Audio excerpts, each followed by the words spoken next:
everybody, and welcome to Wednesday Night Modern here at the Nerd Rage Gaming Home Store in beautiful Buffalo Grove, Illinois. I'm Dom Stryker alongside May. This is great. I love round one when we just put brew and brew.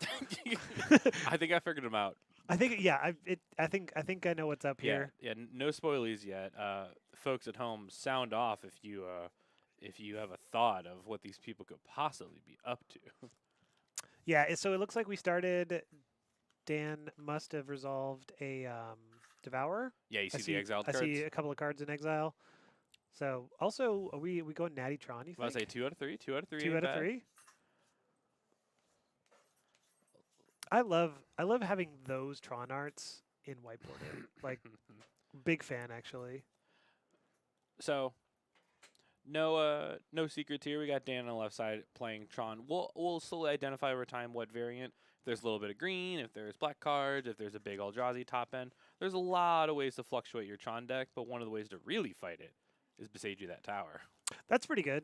So, especially if he just lays down the mine, right? Okay, so it's definitely Finding completely colorless. Not forest, no not forest, swamp, waste. No forest in this deck. I guess we don't know if there's no forests, but I highly now believe there to be no forests. If it was colorless with some Myco spawns, I get it. Sure. Right, that's like the one card, but I think I'm seeing Devourer under the Labyrinth. I'm seeing Thought Not Seer in the hand. I'm seeing a couple more lands. Yeah, show me Thought Not Seer. Take a peek. Karn. Karn, also not bad. Okay, with 1 mana available from the stone, could we get Pithing Needle for Aftermath Analyst? It's a pretty good one. I like it. Oh, the coding. The coding. So we're thinking about next turn. We're thinking about next turn. And a map. Wow. Here's one of the things, too, about understanding if Tron is doing well is how much it uses its mana. And speaking of using your mana. So is Dan just dead here? So single Titan, I know is because they got more rid of classic. Yeah. They're not doing the double strike haste stuff anymore, right? I believe we're in just kind of doing the old school Titan thing of I have 1 amulet, so it looks like possibly red source haste set up to kill you next turn. All right. Get maybe like a bounce land T West off the secondary piece for the prime time. But yeah, this is hasted up and bounce Hedge Maze. Love seeing this Hedge Maze here, getting access to Surveil, but a blue-green one. Last I was playing Titan, I had a green-red. But I do think players are playing more and more blue cards in the sideboard of Titan. Things like Stock Up, Mystical Dispute. Stock Up. That feels illegal. No, it's awesome. No, I mean, I'm sure it is awesome. But and what's the color-shifted Ghostly Prison? Propaganda. Those are big blue cards I've seen out of the sideboard of Titan. Doesn't Propaganda come before Ghostly Prison? Oh, other way around then. Yeah. I knew it was. There is a white card that was color shifted into blue. That's an enchantment. Ether something. It's like your opponent's lands and artifacts. No, not Ether Drift. Aether doesn't matter. Doesn't. Yeah, actually, no. Good call. Good call. Good call. It's an uncommon from Planar Chaos Draft. And here, Isaac's getting bounce land Besage You. Bounce so land continuing to go after, possibly after the mana, or gonna wait for the lock piece of the coding and send that to the graveyard, the one place Karn can't get the items back from. Right. And then the Titan damage is at the Karn, which this is why I'm not a like naked grab coding fan. Is that means you believe your Karn's going to survive on top of I'm going to use this thing, and I don't trust my opponent to leave my Karns around. Oh nope, that's a fail to find on that second Besage You. Oh, just the 1 waste. Okay. Ooh. Well, Isaac tutored up actual factual, just destroyed target land there. Yeah, Sinkhole. Yep, Sinkhole. Instant speed, 1 in green, Sinkhole. On your land, uncounterable. Oh, and it's uncounterable. You're right. Huge. Even better than Sinkhole. Not that Tron is playing counter spells, but not a lot of options here for Dan, huh? The thing that's difficult here is Dan might just lose to 6-6. I mean, a 6/6 ain't nothing, right? Ain't nothing. And this is a rebuild of a tower and a power plant. I mean, everything's face up for Isaac. Tron next turn, right? I don't think Isaac's gonna let him. I think this Titan might just go get another bounce Beseiju. Oh, another bounce Beseiju. Yeah, that makes sense. I've seen some Titan players go all the way up to 4 Beseiju. So Isaac is at least at 2 so far. Yeah, I guess we will see exactly how many Beseijus are in the library. But Isaac's also getting closer to search for bounce land T West, pick it up, T West, Summoner's Pack, go get my Aftermath Analyst, use that to return a couple of lands, including my Beseijus, and maybe I can get one of them bounced, and then it's one of my favorite sayings right now to There's T West. Walk a mile to go a block. We might take a lot of game actions and a lot of mana to possibly build a Stone Rain.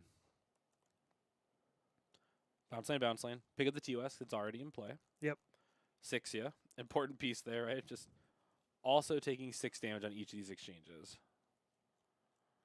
So now my favorite is Isaac's and present the library to be shuffled and then transmute immediately.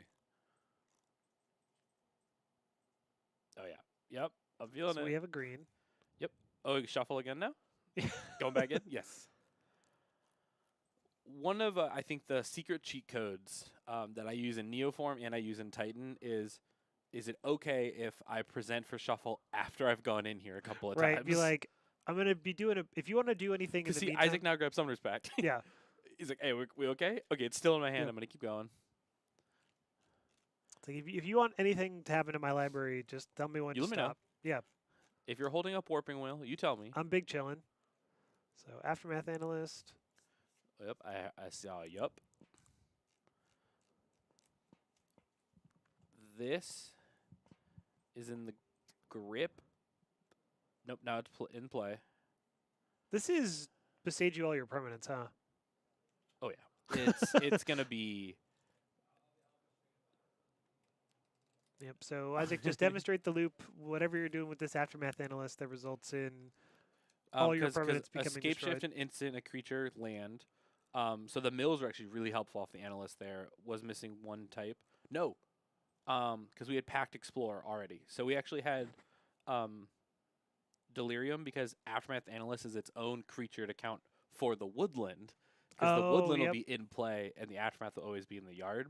So you always need kind of 3 plus the Aftermath itself. So Isaac already previously had an Explore, lands, and a Summoner's Pact. So getting this Analyst didn't matter what the mills were, but now the engines are revved up. We have Echoing Deeps.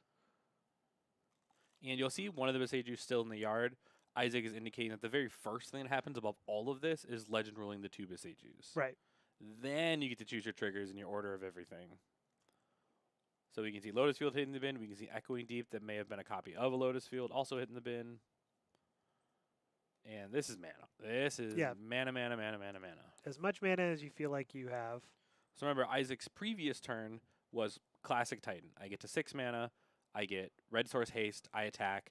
Then he went out, Bounce Land Beseiju, and Sinkhold him. And then this turn goes, well, now I got all my mana and my Titan, and this is how we get in this situation. Yep.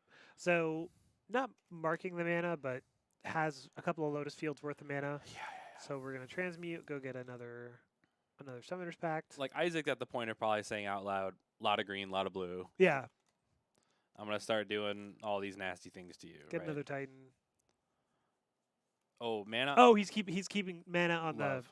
the board. The boogie board. Okay. See, I'm pretty sure Dan vocally said, I give up. That if you're Isaac and you know your Titan line, you could tell me anything. You could say $1 billion, say 600,000. I know that you have like 2, 3, 4, 5, 6, 12 mana as you're starting to go through it. And now Isaac has also found the other Lotus Field in the Mirror Pool. So it's just going to make so much mana. But Well, just a few more game actions, and then you demonstrate a loop, yeah. Color me confused. So now we're going to Mirror Pool the Titan.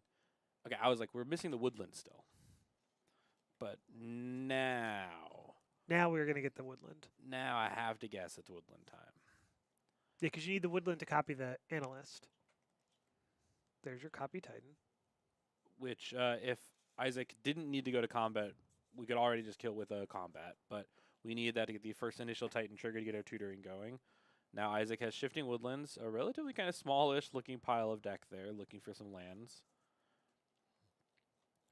I've also started to notice with some Titan lists as they're getting more and more specific and more consistent, I've actually started to see the land count slowly go down. Oh, really? It's like Trying to put just a few more spells in there. and it feels like it's just becoming less of a toolbox, right? Like I think it's getting very close to they kind of just know these are all the tools in the toolbox. Right. I've seen kind of a drift between as low as 29 and as high as 34, but I think people are drifting lower and lower on those numbers from what I've seen. But also sometimes I think a card like Beseju is a great choice for people that are going maybe to like 4x of those to kind of dual purpose those slots of land and spell. So Isaac is in the thick of it, in the deeps of working through the last stages here. We're seeing even more bounce lands, even more Urza Saga. Saga on top of everything else helps this deck get Delirium in ways that can be easier, getting access to enchantment, a type that they don't see very often. We're seeing the Hedge Maze going to play. Thank you, Dan. Dan, thank you, Dan. Yep. Thank you, Dan. Thank you, Dan. Like yeah, okay. I believe that you've taken enough game actions Yeah. for my tastes. I think Isaac took exactly the amount of game actions that I would also scoop. I think once you get to here's the Shifting Woodland button, and I'm going to click the loop, I go, okay, great. You got there. Yep. You got there. I don't mind playing out the beginnings, right? Making sure that you can get the right steps to get to the right spot. But then once they're at the spot of hit the button, we're good to go. So appreciate it, Dan. The recent innovations for Amulet Titan, Ice Till Explorer is one familiar. Oh, I like the Ice Tail Explorer. Yeah, play land from your graveyard. Yes. The card that has been the most make kiss for the Ice Till Explorer combination has been people playing Ghost Quarter. Big Ghost Quarter fan. Because your Ice Till being the 2-1 punch, right? Of not only is it the exploration effect of getting you the extra lands, but it's also the Crucible effect letting you play lands out of the graveyard. When you start double Ghost Courting people every turn, Amulet can swap plans because between having Malevolent Rumbles, between having Summoner's Packs, and between having Green Sun Zenith, they can very actively find their Ice Till and kind of change the plan to, well, if you have no lands, well, I'll kill you with my 2/4s and my 6/6s. I like the rotating cast of characters you see in the non-Titan, non-Grazer spot in Titan decks. You know, sometimes you used to have Azusa, then you had the Dryad, and The Colossus. The Colossus. The Bug now is the flavor. Bug. I played Roxanne. Oh, I remember. Oh, yeah, yeah, as like- a sideboard guy. There's like just tons of cool cards that folks can play, and you'll always notice that throughout the sideboard as well. We're looking at an example here. You know, this is not Isaac's exact list, but a lot of this is also filling out the Green Sun Zenith package. Players usually are between kind of 2 to 4 Zeniths and 2 to 4 Summoner's Pack, depending on their flavor or taste for Titan. So a lot of good green creatures, things like Reclainers, extra Aftermath Analyst, so if people are trying to go as fast as possible. Cards like Collector Oof, Keen Eye Curator, and that Ice Till Explorer packages. But then on top of it, hateful cards. So in this one, we're seeing Elish Norns. People have been putting up lately that there's kind of the circle of the meta of modern Magic that as Titan gets better and better, the hate cards start coming back. So things like Elish Norn are really good against Titan and Blink strategies. So we're seeing some of these hateful pieces start coming back that first people like to go after the mana, and then they start to like go after everything else. As we're seeing Dan resolving for game number 2, another Devourer of Destiny, so 2 for 2 on game states now. An interesting piece, right? You can either find that one missing card that your hand really needed and leave that on top. You can send all 4 of them to the Shadow Realm saying, hey, I don't really want these, don't really need these. And in this case, I think Dan kept a Vexing Bauble, which is kind of funny to me because Titan also plays Vexing Bauble. Yeah. So the question is who's correctly bobbling who? I mean, the thing though, right, is you want to be the controller of when you press the bobble button, right? Yes. Like Titan certainly can play around their own bobble, but maybe will struggle to play around somebody else's bobble.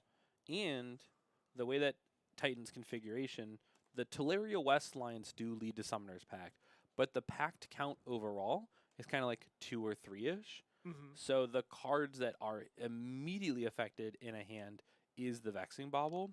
And we can see in Isaac's hand does have a pact, but also has a Scapeshift, has a Beseju, has an Odawara, like has things to do that might be able to just overwhelm and ignore. A Force of Vigor also? Is that what I'm Nice. seeing? No, Splunking. Never mind. Okay. It's always fun to play the game of like, okay, I see a sliver of this I card. see a sliver of this card, so we're just gonna besiege you mine. This is a fun question. So I would take a peek at which one's currently in exile from the Devourer, because that's already one copy of that land gone. Oh, I think it's tower. Dang. So if you exile a tower with Devourer and then play Mine Power Plant, you're kind of telegraphing, right? That you've got a tower That somewhere. the tower is coming out there. But also, we're in this newish era of Tron where the plan isn't aggressively have ABC Tron, right? Mm-hmm. That there are cards to do in the middle. We're looking at Mindstone, Vexing Bauble, Karn the Great Creator, Thought Not Seer, and then the glue that holds the entire thing together in Kozilek's command. There's just tons to do with your mana on the way up. Mm-hmm. So we can see at Karn? Dan showing was hiding this tower in my hand. Thought Not Oh, Seer, Thought show me Not the Seer. grip. Nice. Show me the goods.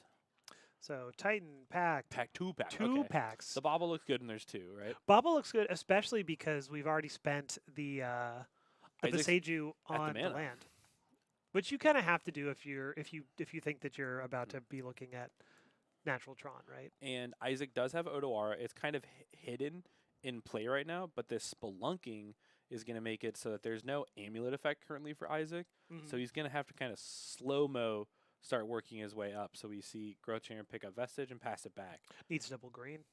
Oh, yeah. And this is starting to be Dan's going to apply as many pieces of hateful interaction that you can against Isaac. Let me take a peek at your hand. Here's my Bauble. Here's going to be my next piece of interaction. I'll exile your graveyard if I have to. Like, Thought Not Seer number 2. Here it comes.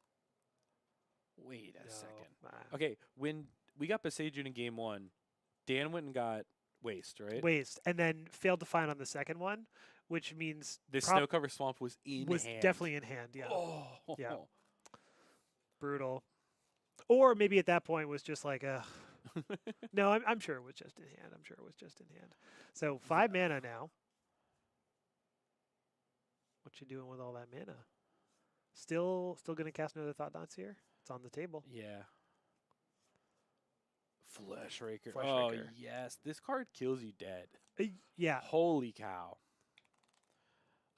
Glaring Flesh Raker, whenever you cast a colorless spell, make a spawn, and whenever a colorless creature comes into play, your opponent takes 1. Adds up, gives you mana rebate. It itself attacks alongside the Thought Knot. And Dan's Bauble is doing a lot of work right now, standing tall against Isaac. The shutting off double pact, pretty brutal.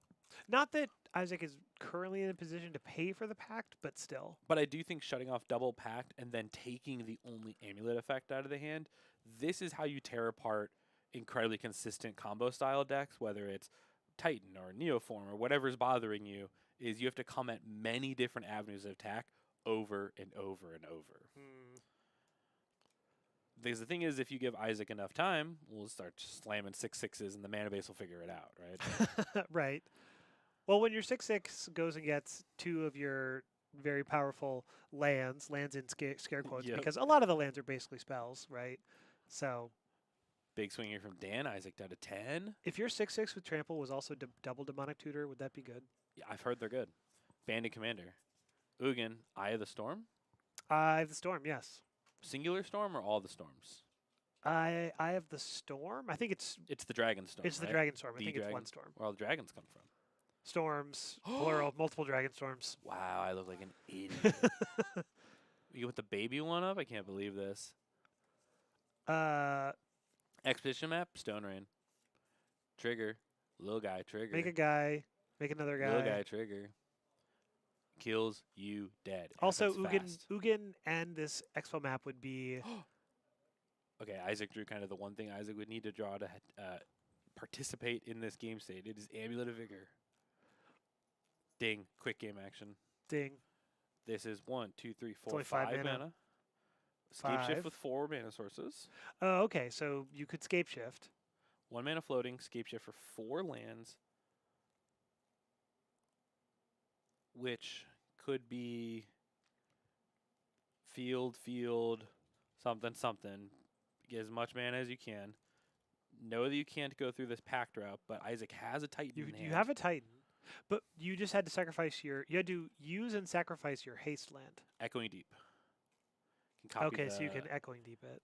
But that means that Isaac could use the Echoing Deep for the first little bit as a Lotus Field, and then it could become a battlement later if needed. But looks like Isaac might need to go a little bit of the safer route right now. We're seeing Bounce Land Beseiju. And the other two lands, I have a feeling are Field. Because Field cast Titan, and Growth Chamber Beseiju bounces and plays the Beseiju. So Isaac has a plan. He's got a plan.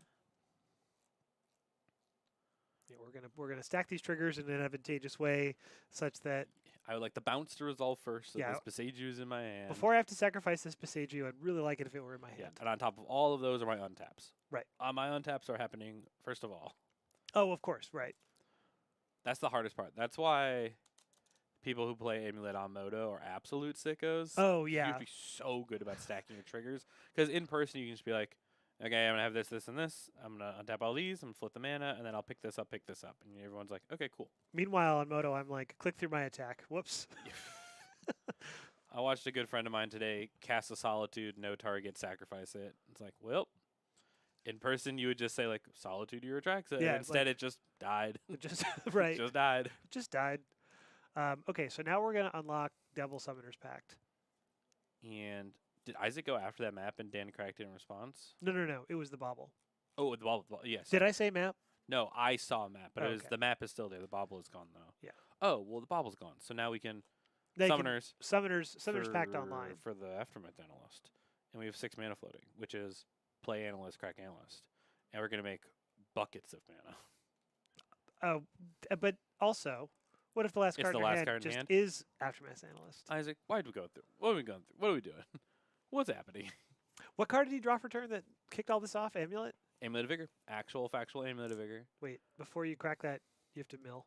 Don't forget to mill first, Isaac. Unless Isaac doesn't want to mill yet. Isn't it? No, he played it, so he mills it. But you can activate in response to the mill trigger. Oh, I see what you're saying. Yeah. Oh? Dan, what you doing? Ghost Legs command. I'm gonna eat those. I'm gonna eat the good cards. Eat Lotus Field, Honorary Battlements. Please, Dan. And make 2 more guys, 2 more damage. 3 more guys, damage. Because Dan has All 1, right. 2, 3. 3 things to eat. I K rec- command. Yeah, can I recommend Field Battlement? Because here's the hardest part. Isaac knows how to win without some of these things. Right. Oh, yeah. And casting the command makes Yep. another guy. It makes another guy when you cast the command. That was Field. Was it only for 3 then? Oh no, sorry, it was only no. I thought that was for 3, because it was wastes. And It's wastes. Waste Mindstone. and 2 Scion, guys, I thought. Scion Swamp. That should be 3, right? I thought so. Or maybe one. Maybe the wastes was already. No, the wastes came in off of Beseiju. So. But here's Isaac making mana. So Isaac's going to figure out what can Isaac do. Is now the mill's resolving it. So Now the Isaac mill's Isaac aware. Waited. Did not want. So I think sniffed out the command and did not want to put extra juicy targets in, right? Didn't want to make. Didn't want you to take my 1 woodland. Didn't want you to take XYZ, right? That makes sense. Because if the woodland was gone, then we're done. Then, I mean, you play your 6/6 and pass. But then you die. Yeah, because Isaac didn't even need to pact, right? Right. So Hasn't pacted yet. So Isaac needs to make 4 Titans and give all of them haste. That would be exactly this 23 points of damage. So here's the first Titan. Here comes the first Titan. But remember, Lotus Field is what has really accelerated this deck to allow lands to make 3 mana. Isaac does not have that to work with now. Yeah, But he can make another amulet. can make another He's amulet. getting a garden. Again, Dan has exactly 1 point of toughness to block with, but is at 23, so this is exactly 4 attacking Titans. Yes. So can you And- make 4 Titans? Oh, and there's woodland. So Isaac could turn a woodland into a Titan if needed. Oh, but there's no Titan in the yard. There's no Titan in the yard yet. You can turn the Titan. You can turn the woodland into a analyst. But do you have enough? Do you have enough mana for the loop? Well, the thing about looping is it needs the Lotus Field to sacrifice lands. Oh, that's right. You need that's. They kind of like triple threaded when that was added in. That is a lot of Crumbling Vestiges. Oh yeah, it's Dom Harvey is a big fan because it is both a bounce land and an untapped land when you are going through the early stages of game, right? You just play it and you make a green, it acts as an untapped source, but when you need 2 colors because you have an amulet, it'll enter and make 1 and untap. So it kind of always makes 2 with the first amulet, but it's also kind of always an untapped land. So here's Isaac finding Titan number 2. Yep. And there is a mirror pool in play, so that's access to Titan number 3. And we can see the Homry Battlements over there untapped. It's thinking, it's trying to figure things out. Deciding which Titan to give haste to.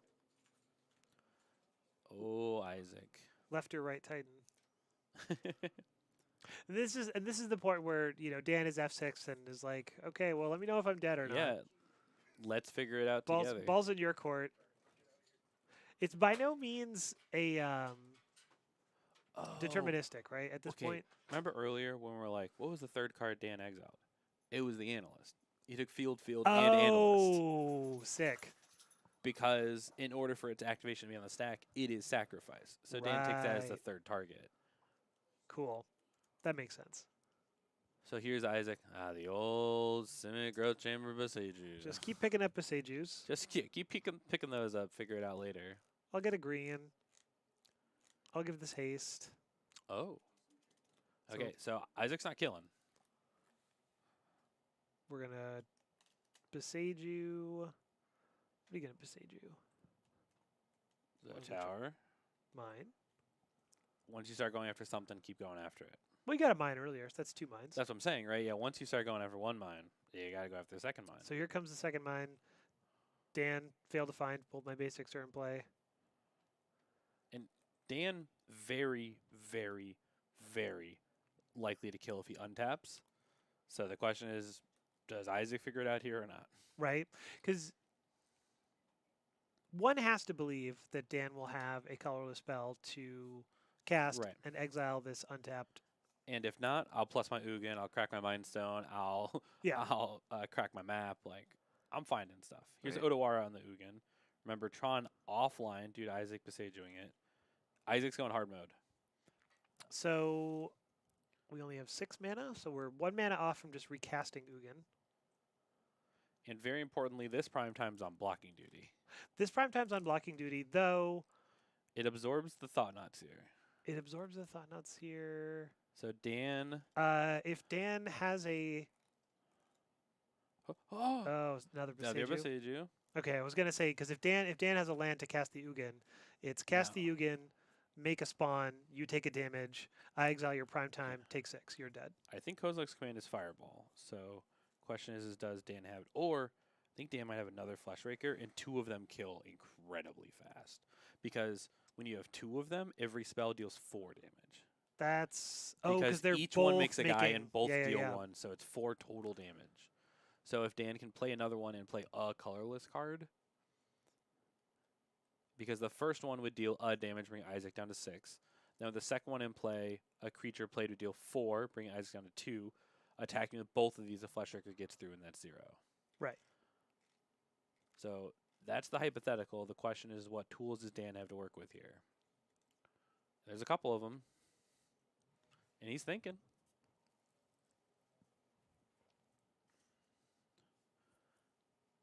Because on Isaac's turn, it's pay for Pact, copy Titan, give it haste, and maybe I'll do some other stuff too. Yeah, Isaac. If Isaac untaps, well, how many packs are you paying for? 2, 1, only 1? Yeah, just 1 for that other Titan. So here comes 5 mana for something. Is this a command for 3? It's a command. That's Fireball. That's going to deal 4 damage all by itself. 3 little guys plus the other guy. plus the 3 that come in from this.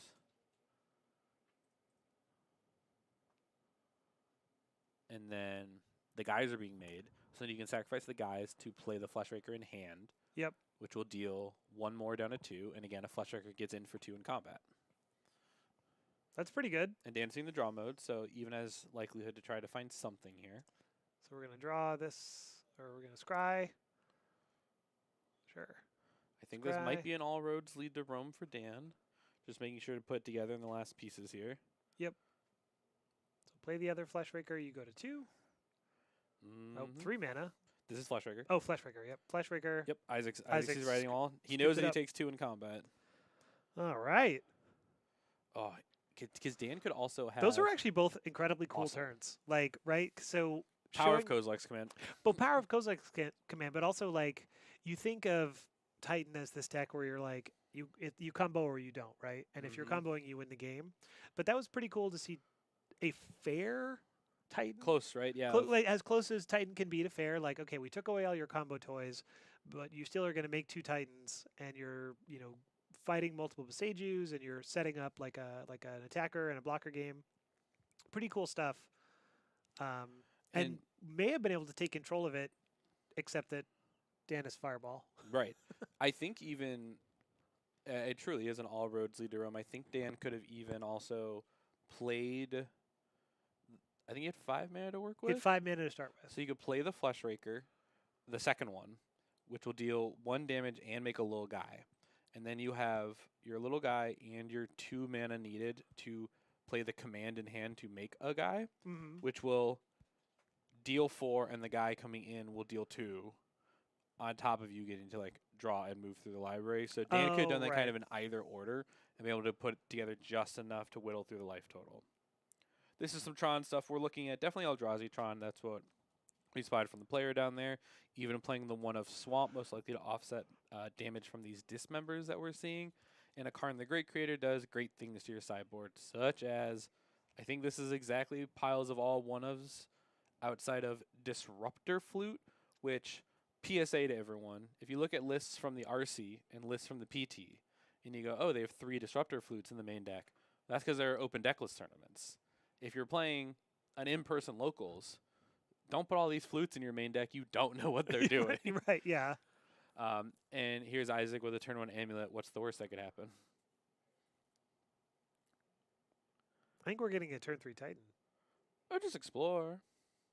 Which means Isaac is not on Team Malevolent Rumble. That's the hot debate. That's the new hotness. Hot debate among the Titan girlies is So here we go. Second Eldrazi Temple. Or second Soul Land. Here comes. Tuck that all as dust. Donna. Get rid of that Take Titan. a peek. Take a peek, please. Whoops. No. We got Titan, Scapeshift, Spelunking, Bounce Land. Okay, so Isaac's turn next turn could be 3 mana, play Spelunking, make 2, pick it up, play it, make 4. Scapeshift would only have 2 lands to work with and does not get up to Titan mana. The amulet effects are slightly redundant, but Dan's still going after one because if he has a way to deal with this amulet, he wants to make sure there's a way to deal with the second one too. Right. I think Isaac's draw for turn was Beseiju. Of course it was. Just a stone cold draw against what Tron's trying to do to him.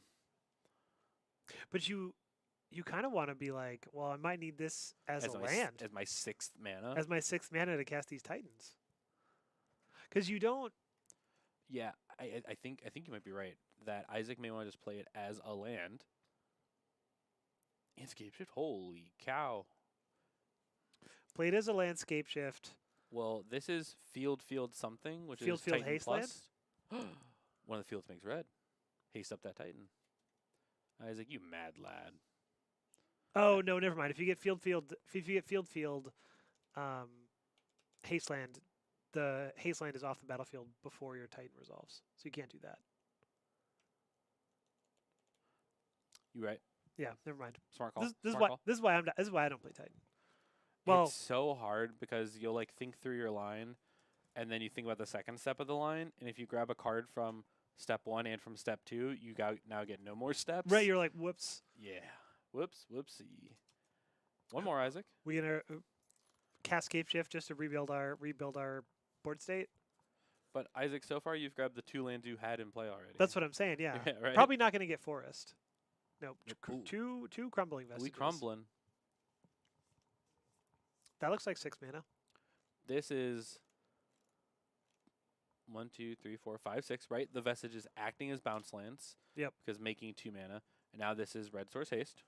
Red source haste. And the Teton can get into combat. This also why vestige is good. It allows you to have these free red sources that are green sources when you need them and red sources when you need them. So in this case, Isaac needs is a red source. Haste it up. Go a tightening. A tightening we will go. Isaac supporting Chicago on the right side here with hot dog shirt versus Dan supporting Wisconsin on the with left the Green side. Bay, yeah. The Green Bay hot dogs. Yeah. If Green Bay did drop the loser name that is Packers, the most unintimidating thing you could have, and picked up being the dogs. I think The cheese the dogs. cheese dogs. Yeah. They're already.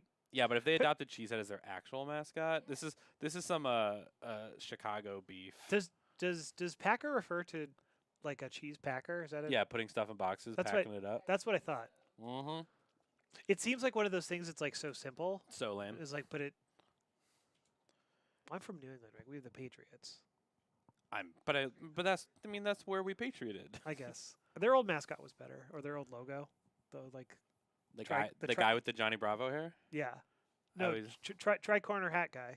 Oh, I do like the Johnny Bravo. As Isaac's grabbing T West, which not a good sign. Not a good sign. if you're doing So it looks like we're gonna be making another amulet and getting a T-Wix. So, Average Titan it. experience. Remember, this was Skate Shift my 3 lands.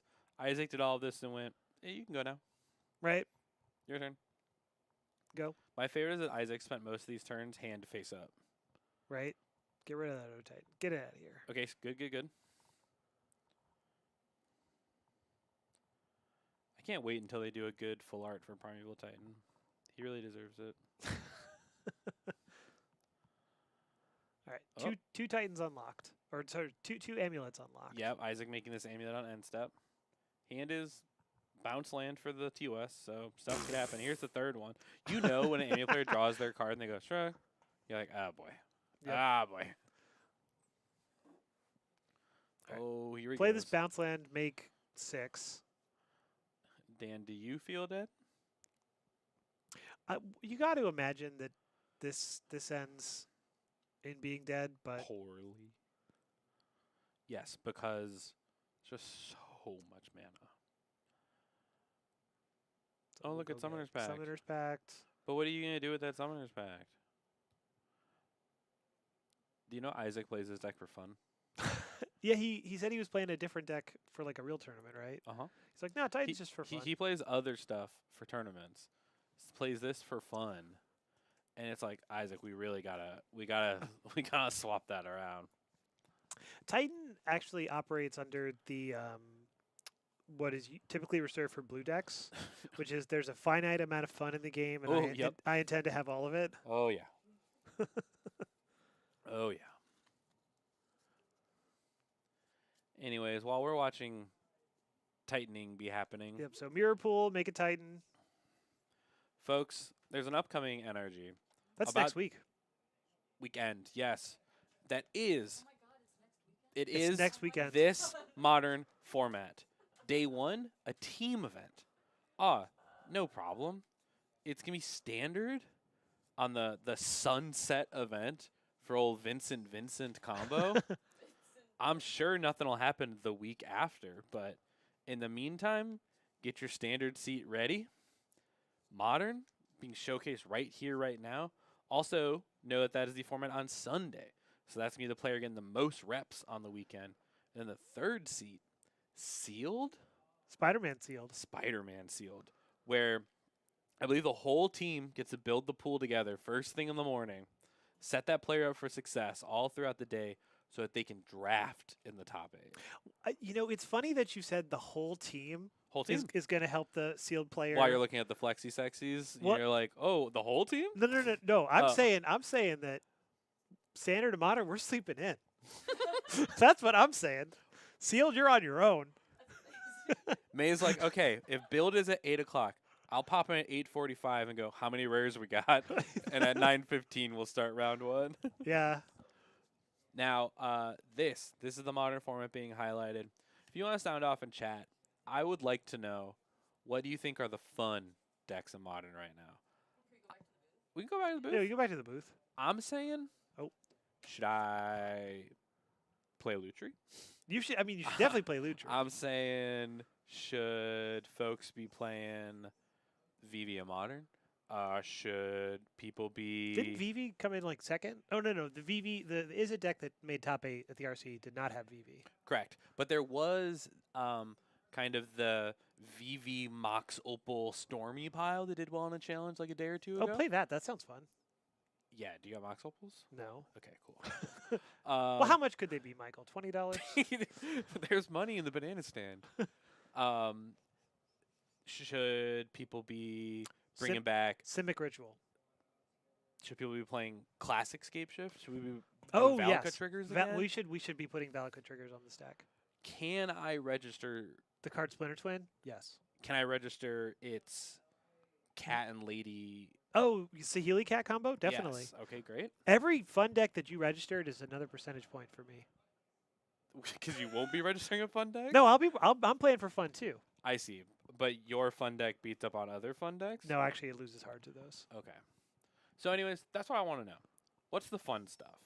Because if I'm just chilling, I'm hanging out, what is it? And if it's Lutri, what colors? I feel like you should put a Goryo's package in your Lutri deck. So, because you can you have like Goryo's Persist, put Zombify in the deck. Can I interest you instead in Lutri creativity? Because now we're talking. There's a lot of pay 4 mana, put a guy into play. But Goryo's and Persist, they do not kiss. One of those gets Atraxa, one does not. No, one of but those I'm gets saying Archon, no. I understand, but in your singleton deck, you need both. Of course. I'm saying like BYO reanimation package. Like I promise you, it won't be Zombify. We can play on Burial Rites. And Burial Rites. And why is that better than Zombify? What's the card I can go search for a bunch of stuff that Storm used to play? Buried Alive. Gifts Ungiven. Gifts Ungiven. And then you drop it. Pretty sure Buried Alive got printed into Modern though. Buried Alive is printed into Modern. Yes. Just no one plays it. Well, people played Buried Alive Phoenix for like a day. That was sick. Which is a cool idea. Oh, there's also the Dredge Phoenix deck. Have you seen Dredge Phoenix? I've seen Dredge Phoenix, yeah. Dredge Phoenix is cool. It's called 8 Phoenix because you also play the detectives, right? No. If I were to call it 8 Phoenix, my first 4 Phoenixes are Creeping Chill, and my second is Arclight Phoenix. Can we call that 8 Chill then? Yes, 8 Chill sounds 8 Chill, awesome. Okay. It's very cool if you haven't seen the deck. There's Broodskill. Broodskill is like a high contender, but like a cool and fun thing people like to do if you're a creature combo gamer. Yawgmoth comes in and out of those decks. I've seen Devodru come in and out of those decks. I really like Svee's Jund Goryo's deck. Yeah, get Arden. Yeah, put Arden into play. Make a FOMO. Yeah. Smash. Hit That you in the teeth. that's a good riff on that deck. Yeah. I'm playing that in Standard. It's also pretty good there. I imagine it's good in Standard. There's so many. Shout out to a couple weeks from now. I'm gonna do such different stuff. Yuna is. It's actually exciting that Yuna will be unbanned. Yes, huge. Huge. So remember, next weekend. So not this coming weekend, but the next weekend. As in 10 days from now. Standard, Modern, sealed Saturday event in the Chicagoland area. What I also like to recommend is if you are a Standard gamer and if you're local-ish enough to the area, stop by. 6:30 p.m. Fridays right here. I'm playing Standard. Haviv in the booth. Haviv is playing Standard a lot of the time. We have Standard stuff firing. So come on by. If your Standard player needs a couple more reps, stop by. Or folks play Legacy around here. I don't know. Stop by, play some Legacy. Play some Legacy. Chill out on a Friday night before the big tourney, before you're sleeping in while your sealed player's building. Whatever you got to do, whatever you got to do. But know that games are happening here at Nerd Rage on that Friday night as well. So stop on by. Otherwise, hopefully we'll see you out in the streets at the tournament the following weekend. But don't go too far or too fast because there's Or still too 3 more furious. rounds. Or too furious. Because we got 3 more rounds of Modern Magic coming at you ASAP. We'll be back before you know it. Don't go anywhere. Bye-bye.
What's up?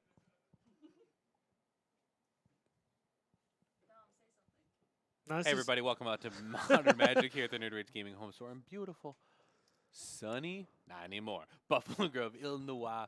I'm Dom Stryker, that is May, That's me. and this matchup that we have coming up should be a good one. So, I would say among the things that were breaking out this past weekend at the regional championship, two big things kind of rose up as like a welcome back. One was Jeskai Blink popularized at the Pro Tour and then literally winning the RC. And the second thing was the massive rise in popularity of Is It Prowess. So welcome back, Is It Prowess, left side in the hands of Lucas. Ooh, with the Final Fantasy 13 lightning bolts. What are they called? Thrum of the Vestige. Okay, cool. And on the right side, I saw that Kyle here submitted his deck list as Esper Blink, and I said, please be Blink and don't be Goryo's. Oh baby, I'm seeing the White Witch here. I'm seeing Flicker Wisp. I miss this deck. Ephemerate has had quite a story in Modern. It is. It's day, week, month, and year. Yep. I feel like there was a time where you'd be playing Ephemerate with cards like this. Remember like the Soul Hoarder Blink deck? Wait. Say the folks at home. You just showed me a Magic card. I did. It was Coiling Oracle. It's Coiling Oracle. Yep. But there was like the Soul Hoarder like Blink type deck. Yes, that was a time. I know exactly the time. Because you could also add Eternal Witness to Now all there's that pile. there's Oh, like yeah. way better cards to Blink. Yeah. Can I interest you in Quantum Riddler? Quantum Riddler. Can I interest you in Fledge? I was about to say like even just blinking Flage, I think One mana having Helix. access to Lightning Helix at 1 mana is pretty good. Lucas plotting this slick shot show off, keeping that off to the side for later. Because the more mana that Kyle spends, the more likely Lucas is to have this survive. Or maybe I need a little bit of blue to try to fight back. So play Slick Shot, Bolt. Bop, That's bop. 13. 5, 6, 7, 8, 9, 10, 11. No, it's only 11. You're right. It's a lot though. But you throw a mutagenic in there, add another Another 4. 4. That's 15. Getting dead. With Kyle here. the Slick Shot show off being in the plot zone is pretty dangerous. Oh yeah. I mean, it's dangerous wherever it is. It's just a dangerous card.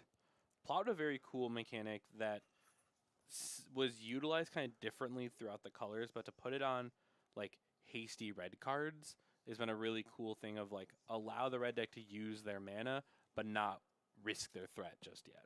Yeah. It's cool. Having a red card with plot and prowess, very cool. And, oh yeah, here we go. Overlord of the Belmerk. Fatal Push. Solitude. Quantum Riddler. Oh yeah. Took a Solitude? Yep. The most face-up Solitude could be face-up, right? Yep. So you're like, well, I guess I'll play this guy Yep. and start casting some spells. So I see Lucas has a couple cantrips. Yeah, like this expressive. This is a good time to use them because I don't know if your boy's sticking around for long. Yeah. Now, Kyle, I notice we're not immediately solituding. Every spell that goes by, Lucas is going to gain just a Gain little an bit extra more. to life, yeah. Just a little bit more. I guess there's not really a timing window in between cast Slick Shot, cast. Well, the prowess trigger would be on the stack. Oh, I suppose you're right. You could respond to the prowess trigger. DRC's here, the Dragon Rage Channeler. So this. Bubble, triggers all around. It's also possible you're just like, I don't mind taking a hit from this Slick Shot because I want to ephemerate my solitude, right? Oh yeah, yep. There's something to Very be fair. said for that. Though, are you going to take 5 here? Grinch. Nope. Oh, here we go. And we have a black overlord that forgot to take down. Oh no! I am. There is such power in Magic cards that trigger on the end step. We are not trained for this. we're not. We're like, I'm just like fast turn. Go ahead. Oh shoot! Like yeah. There's so many other things that happen during like upkeeps. yes, I know this when my triggers happen. My triggers happen, and then I figure stuff out. When do sagas happen? in my main phase. Yeah, see, that's also unintuitive. Well, it triggers after the draw step, which is the worst word Yeah. you could possibly have. I love, yeah, it's very Do interesting. you love Kyle's planes? These are gorgeous. I don't Those know are where very these cool are planes. from. I think they're from Dominaria United. Sound off. I think they're Innistrad Remastered. Oh, it's Dominaria Remastered. Between the two of us, we got it right. It is the most sunsetty sunset to ever sunset. Oh yeah, flick it. Oh yeah. Oh, this is the best. Oh my goodness. Don't s- Oh baby. Big whiff, though. Are you sure? Well, we got to read the text on this Overlord. One, Isn't we it- could grab this Teferi if we wanted, and two, you can grab any of the cards from the yard, so we can get that Solitude. Oh, all you get over the again. Solitude, yeah. Oh, Overlord of the Belmerk. Oh, or Planeswalker. I knew Yeah. it was non-avatar creature. Correct. Okay. Overlord of the Belmerk is number one on my list of cards to cast when VV is banned, so I'm ready. Lightning Bolt, what are we targeting? The Flicker Wisp. Upstairs. I think it probably hit this Overlord. Oh, you get 2 bolts just for you. And now we know of instant artifact sorcery land in the yard, so we know Right. this DRC is delirious. And here's a preordain. Can't actually Oh, cast this Lava no. Dart, though. Oh, Lava Dart is the bane of Flicker Wisps' existence. Right. Trades these? Trades. If I'm Kyle, I'm so excited for this trade. That got away with murder. Yeah. Oh, got away with it. The one thing that you always need in this Esper deck is you need to get to kind of like a rebuild turn. You need a turn just kind of like do nothing. So Kyle really needed this one. EI, Gonzo. Probably not going to take the Lava Dart. No. Get that expressive. Use up some of my life. If you're Kyle, you're at 16 still. Yeah, in a pretty good spot. Because you can even fetch shock this polluted delta. Oh, it's a watery grave. Never mind. And I have the Teferi. Bless it. 5. You know that Lucas's hand can't deal 5. You have to draw. You have to draw Bolt, and then also get a Bolt off of Preordain. Or Slickum Dart Dart. Or I guess Slickum Dart Dart.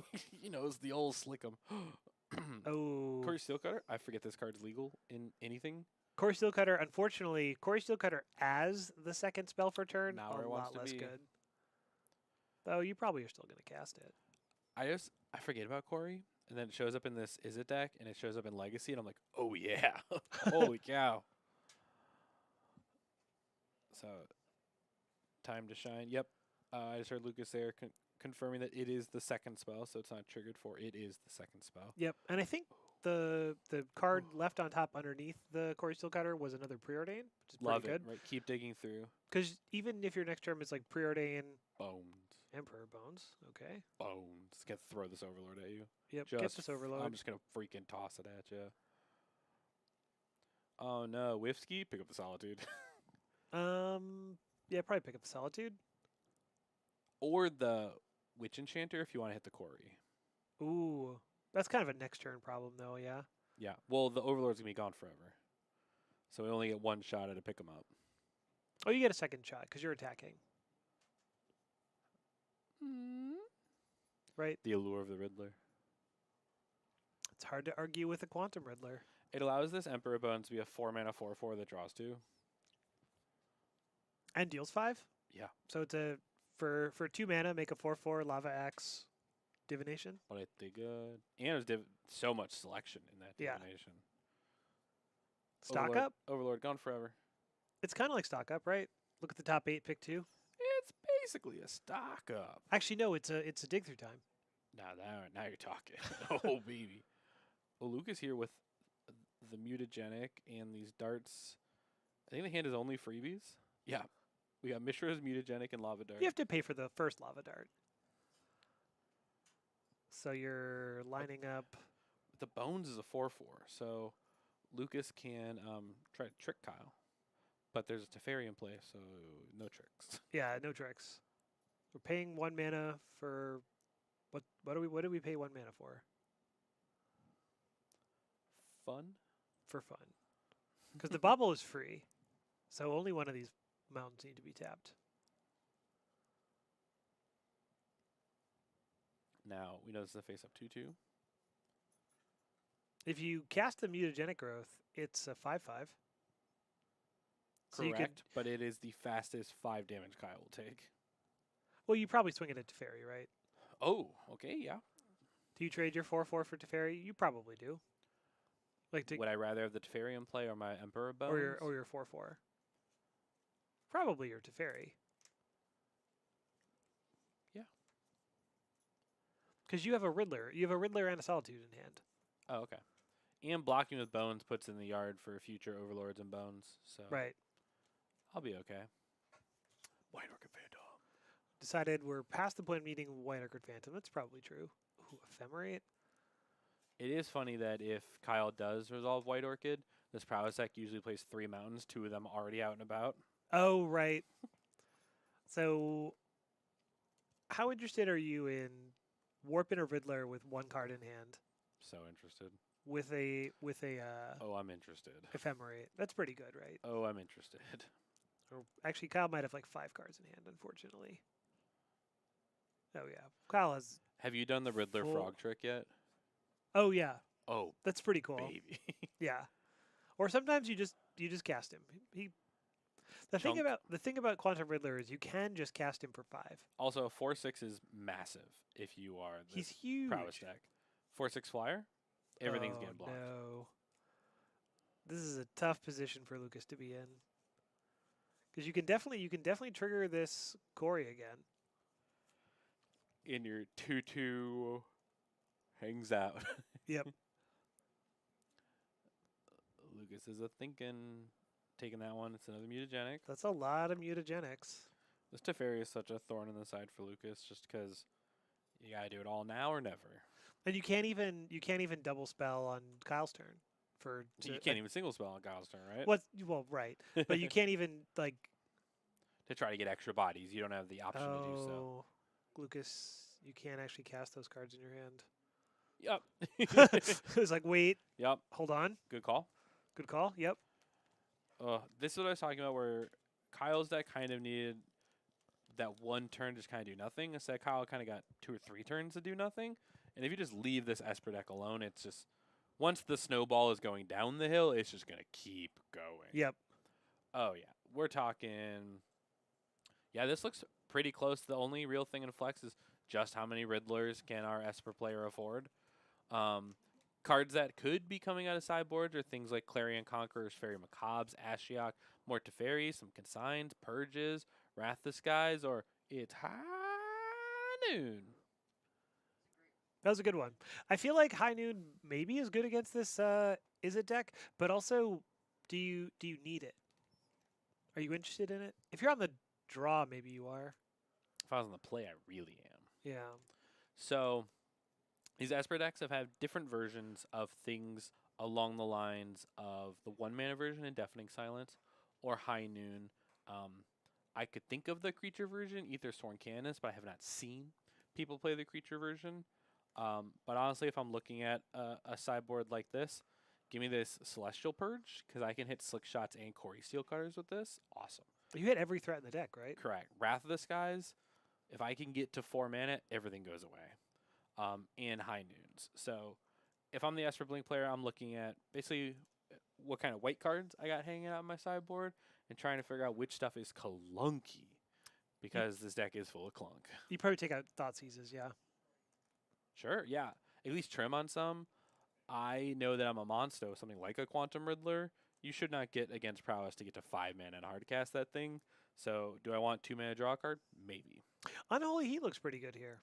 Are the Is It players? Yes. I have seen this move back to having heats because we now care about a 6 toughness creature. Yeah, because we're at the trying to height of kill it. 4 6s and 5 5s And 6 6s. and 6 6s. Yeah, so we gotta kill him. We gotta kill him dead.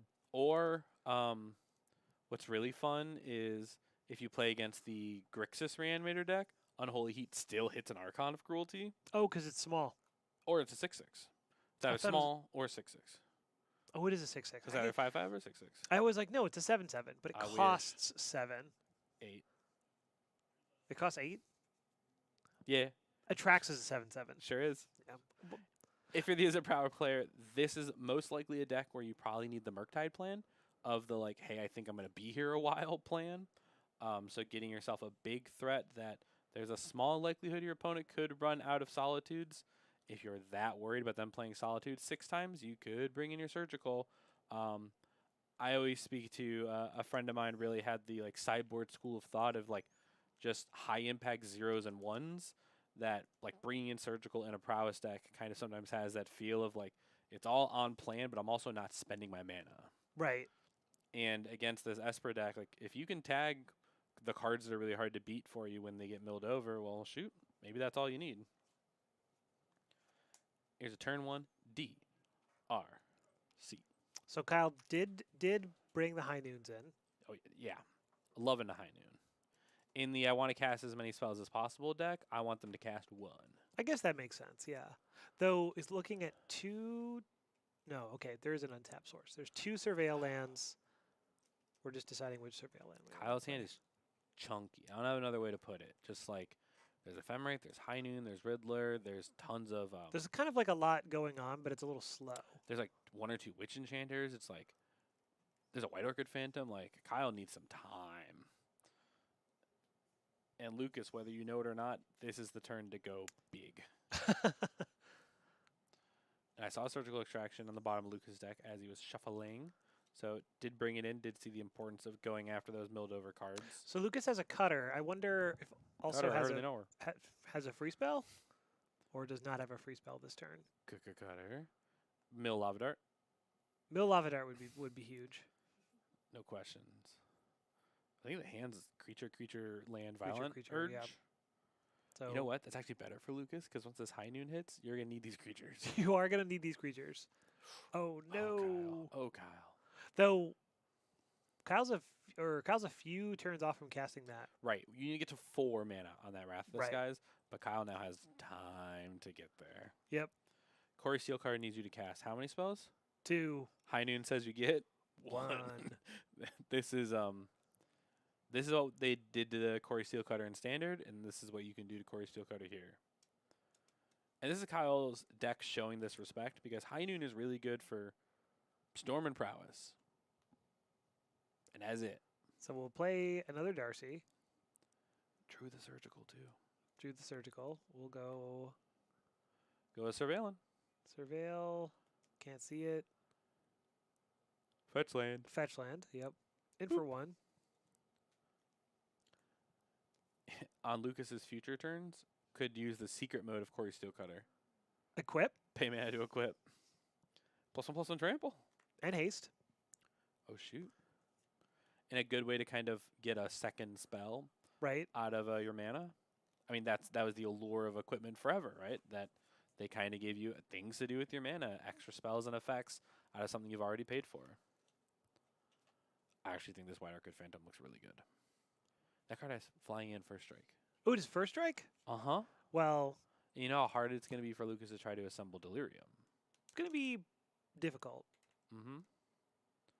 Which is why I also did like Kyle leading on the Shadowy Backstreet to give himself the option to double white it up.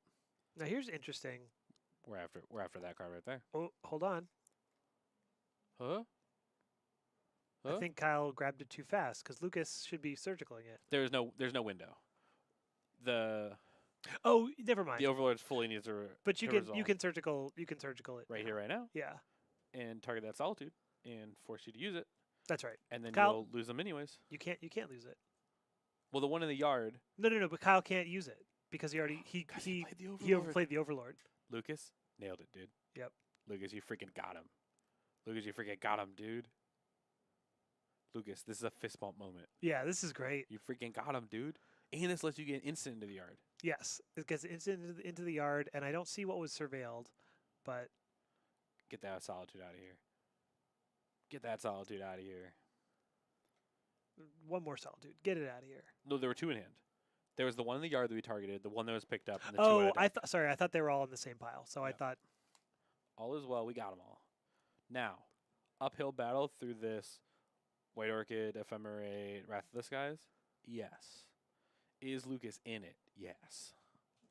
Because Kyle's hand is clunky. I think if you have like the best spell, I think for Lucas to draw would be Preordain, A sorcery, yeah. because it's like Preordain, equip my Steel Cutter. I'm swinging in for 7. I'll take Expressive Iteration, find an untapped land as well.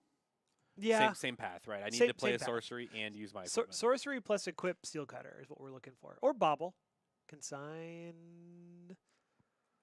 Or Bobble. or just Jam. Swifty. 3-ya. Ever heard of Lightning Bolt? See how hard I worked for it? That was good. Thank you. So unfortunately, Wrath of the Skies for 1 looks pretty good here. And I think it's coming. Because Kyle drew land. Well, you only need to do it for 1. I guess you may as well shock it in and do it for 2, right? Get Oh, well, Kyle 3 loses High Noon. Oh. And not the cutter. No, you would lose. Is it creature, artifact, enchantment? Are It's those the 3 things on the list? it's permanence, right? No, it doesn't hit walkers. It doesn't hit walkers. Or battles. Oh, or battles, yeah. So creatures, artifacts, enchantments. Yeah, creatures, artifacts, enchantments. So yeah. Kyle is deciding, well, as long as I there's definitely High know Noons that it hits here, artifacts because I good have a against lot. affinity. Well, I was going to say Vial. Good against Aether Vial? Good against Aether Vial. Everything is. Not everything. As Just a lot of things in Modern right now are good Right. against Aether Vial. So Kyle's big debate is, I think if I'm Kyle, I actually kind of did want a Wrath for 2 because I want to start casting multiple spells. I want to use Right. my ephemerates and so forth. And you already kind of wrung Lucas dry here. Yeah.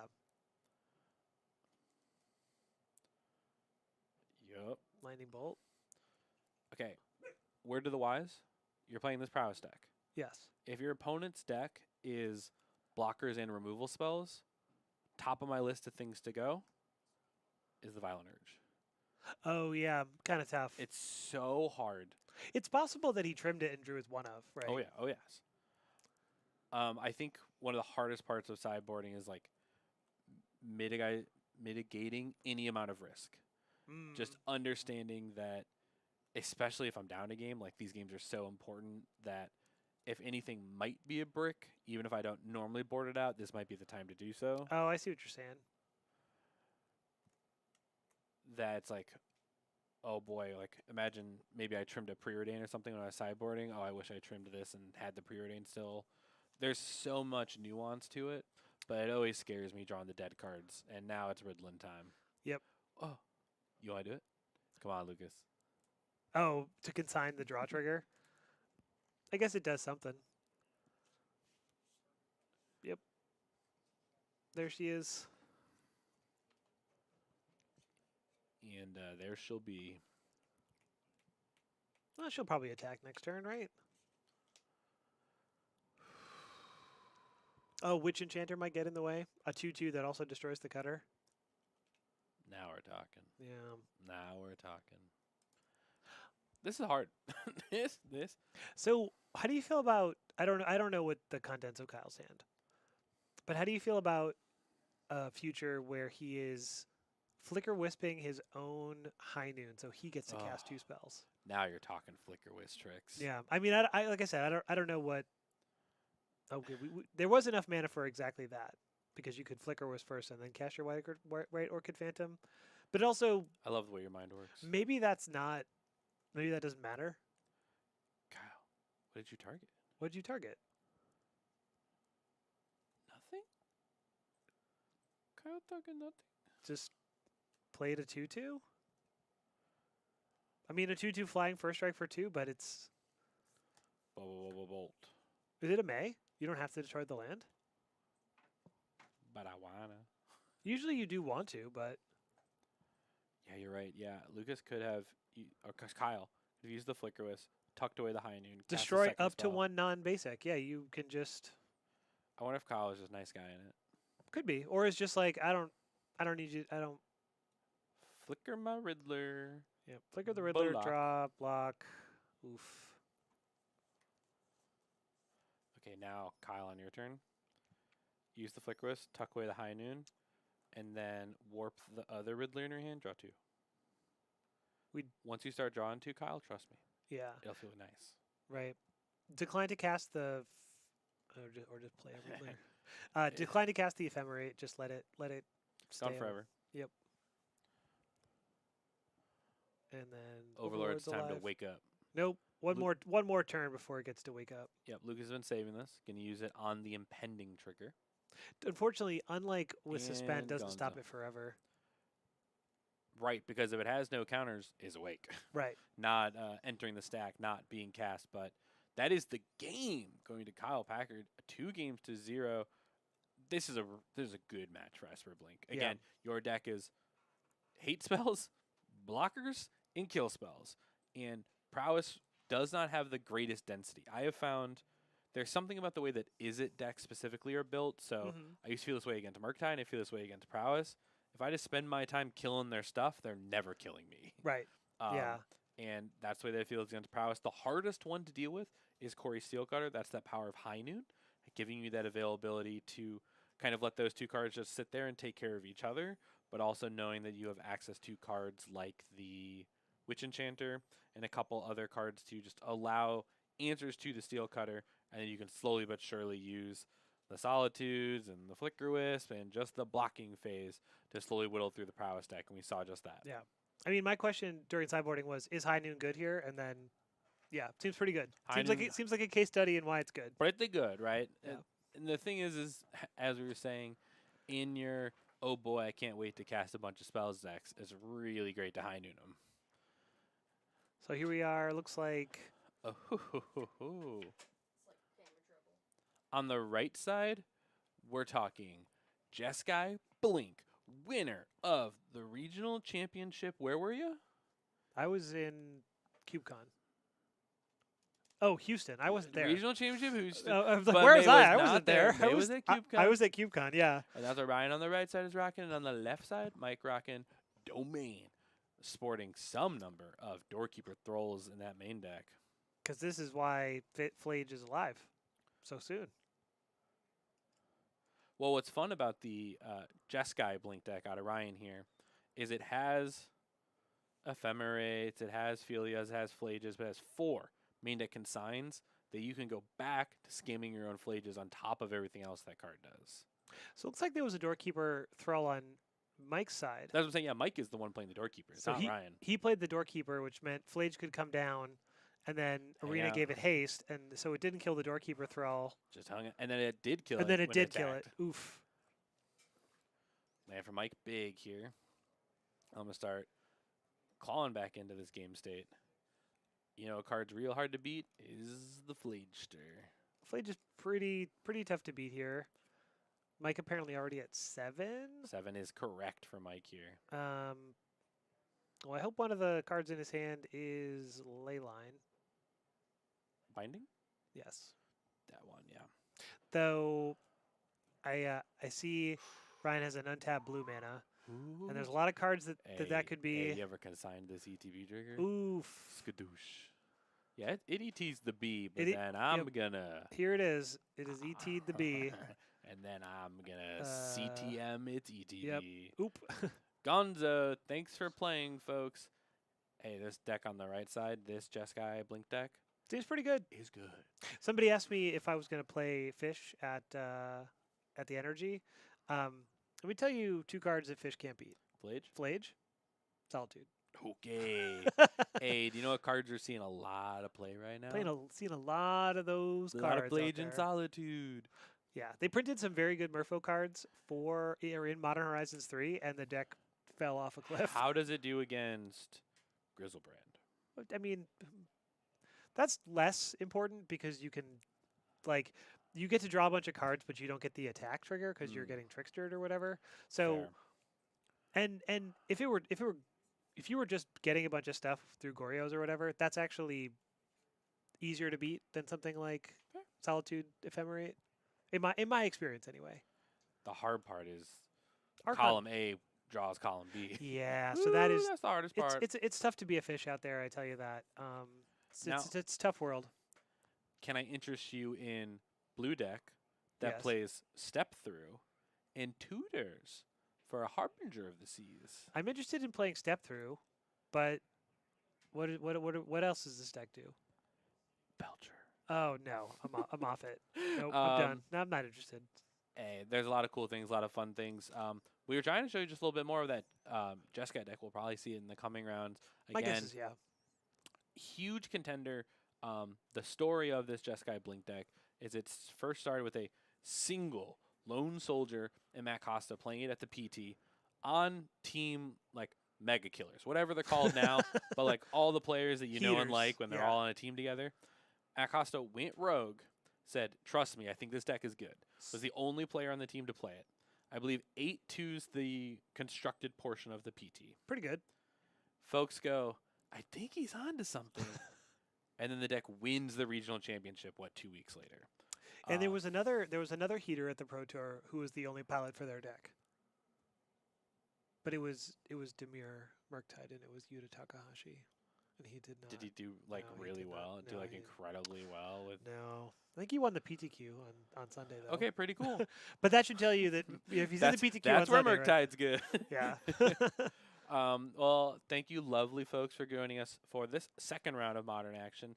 Tons of cool things happening out there again. We'll probably most likely see that Jeskai deck again before the day is done. There's a lot of power to show off, but don't go anywhere. We'll be back as soon as we possibly can. See you all soon. Bye. Bye.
Hey,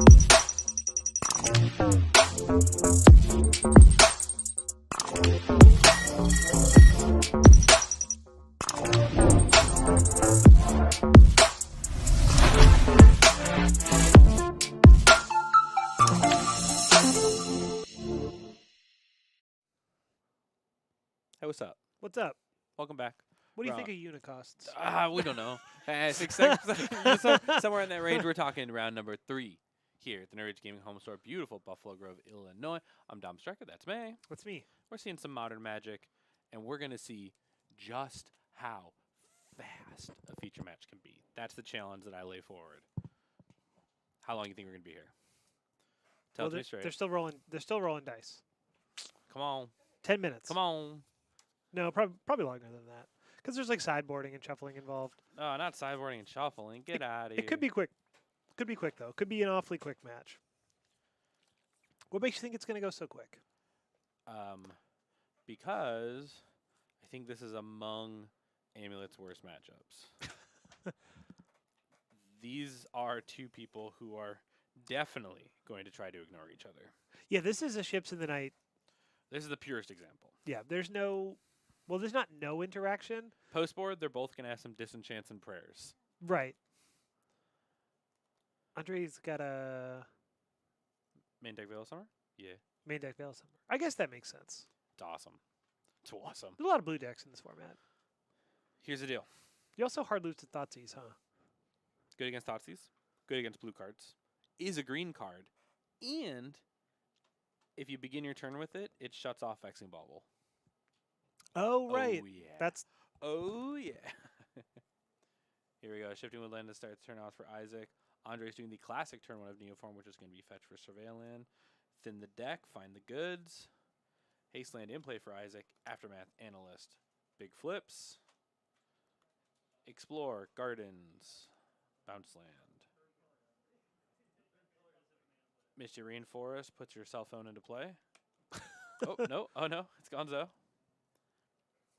I didn't know that about Misty Rainforest. That it puts your cell phone into play? Yeah, just put your cell phone into play. That's the hardest part. That's the part that they don't tell you. As if it ain't on the playmat, it ain't on the screen. What's the fetch land that puts your wallet into play? Expedition Pluto Delta. Probably is the most expensive. That's one. the hardest part, right? Yeah. Gone. Yeah, get rid of that. Get that land out of We here. don't need that. Here comes. Is it all happening right now? No. Pass. Uh-oh. Pass key. Maybe a little bit of an Eldritch Evolution hand. Maybe a little Planar Genesis. I like Planar Genesis. Spelunking. Is this the most fun card in Magic to say? Splunking? Yeah. How about Shroofus? What? Shroofus. From Foundation's Jumpstart? Oh, the Jumpstart. Yeah. I got there. Shroofus. I got there. I think he's a little guy. He's $20. It's wild. It's wild. Yeah, I'm a big Shroofus enjoyer. Yeah, sound off for Shroofus. There's a 40K card in the Chaos deck with a funny name. Oh, it's a Slobbity Bile Piper. Slobbity Bile Piper. Yeah, that's Sorry, who's up slobbeting their bile? Yeah. So, okay. If we're talking about Oh wait. cards in the modern format, Splunking maybe is up there. So we're going to bolt in this land. Oh, here we go. We're going to play an Allosaurus Rider. Here we go. We're going to Eldritch Evolution it. We're going to go search our library for something. Grizzlebrand or Galta. Sound off now. Galta. Huge.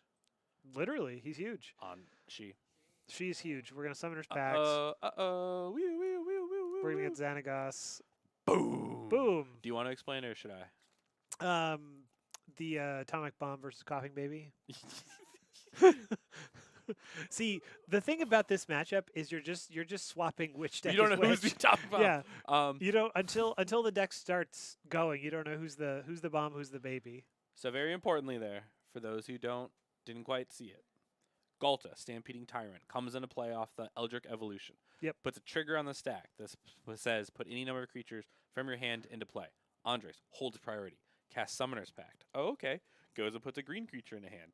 The one it is, Xenagos, God of Revels. Then the Galta trigger resolves, drops the Xenagos into play, which doubles the power of the Galta and gives it haste. It has natural trample, and it bashes in for 24. So you can block all you want. You can reduce that damage by 3. You're going to take 21. And what other deck does a sideboard start with 2 copies of the Hog? The Hog? Hobagirper. Oh, Hog. The Hog, baby. H-O-G, Hog. H-O-G, the Hog. As well as things like Endurance, Big Hoots. Big Hoots. I'm a huge hooting fan. I'm a big Hootin' fan. Fandrels, yeah. These 6 cards in the middle that are coming in this matchup, Floodmaw and the Naturalizing Effects, and 4 Mystical Disputes. What is Natural State? So this is the Destroy, but it has to be CMC 4 or Oh, less. CMC 4 or less. Got it. And Claim is the one that gives them the life. Claim is the life one. This is, I believe, as Carmen Clomperens put it, the Coward Split. The Coward Split. Pick one. Pick one. Come on. Come on. Give him the 4 life, or what else are you afraid of? What else are you afraid of? Like, what is the Natural State doing that the Claim isn't doing, and vice versa? Vice versa. Killing a Thought Monitor? Who do you think you are? You're not killing a Thought. You're not killing a Thought Monitor. Anyways, if they've got a 2/2, just who cares? Yeah, but straightforward. Give me the bounce spells and the naturalizes. Drop the Veils of Summer. Drop a Planar Genesis. And something else. Another card of some Another variety. card. You're good to go. The Amulet Titan deck is going to bring in its own copies of Vexing Bauble. Huge. Counters the big boy, the That's true. Allosaurus Rider. Which is why, depending on just how cued in Andres is, you may see Big Hoots, the Hooting Mandrills, come in, because it's a creature that you can play through the Bauble and start the combo. I like it. That's kind of the big draw to the Hooting Mandrills, is it helps play through a lot of the hates, because a lot of the hate is for counteracting your free spells. Well, what if I pay mana for them instead? I could pay some mana. One mana is still something. Yeah, I mean, I've paid everywhere from 1 to 6 for Big Hoots in the past few months. All right, favorite spell with Delve. Favorite spell with Delve? Yeah. Oh god, what's it called? It's the Reanimate with Delve. There's a Reanimate with Delve? Yeah. That's pretty cool. It costs like 5 BBB with Delve, and it reanimates from each graveyard. Oh, that's pretty cool. Yeah, it's awesome. That sounds like a commander card. It is. Yeah. From 40K? No, it feels like it though, right? It's even more recent than the 40K stuff. And it's got a cool name. And I remember it. But I keep wanting it to be Ghoul's Night Out, but Ghoul's Night Out is a slightly different Reanimate card. But it does have a cool name like that. I swear. As here's a turn 1 Urza Saga, never done anything fair in its life. That is a signal to your opponent that something unfair is happening in my turn deck. 3 is a rough turn, is what that says. Yep. So if you're Andres, I'm on the hunt for my Boseiju. I'm on the hunt for my Natural States. Like, I need to make you pick it up. Yep. We need to destroy this thing. Here we go. Get the Hedge Maze on. Now, I noticed that Isaac has Mystical Dispute. Yes. Counters Neoform. Counters Neoform. So if this is an all-in Neoform on turn 2, there will be some interaction in the way. Yeah. That's why this deck is on 4 Pact and Negations nowadays. Oh, baby. If you protect the problem, your Atomic Bomb gets through the other Atomic Bomb, right? Oh yeah. Turn 2 Head in Hand? Let's go. Turn 2 Head in Hand means are we going for it? Are we playing the Bark Shell guy again? Little backside?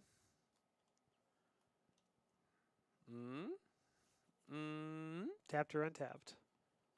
Yeah, that's pretty telling, right? Right. Just play the spell, please.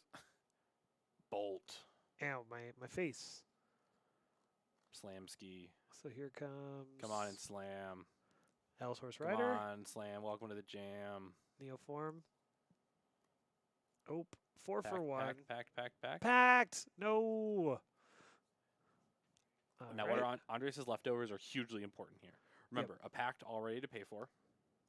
So this could be Grizzlebrand and Try Your Best. We know that Andres has Consign in hand. But what's dangerous is what Isaac's going to do with Isaac's turn. Right. Okay, Grizzlebrand. So, can I interest you in some of the lists have a sideboard copy of Terracodon, and how much that would hit right now. Oh, that would yeah. Sideboard Terastodon, pretty sick. Can you imagine just like those? Those are 3/3s now.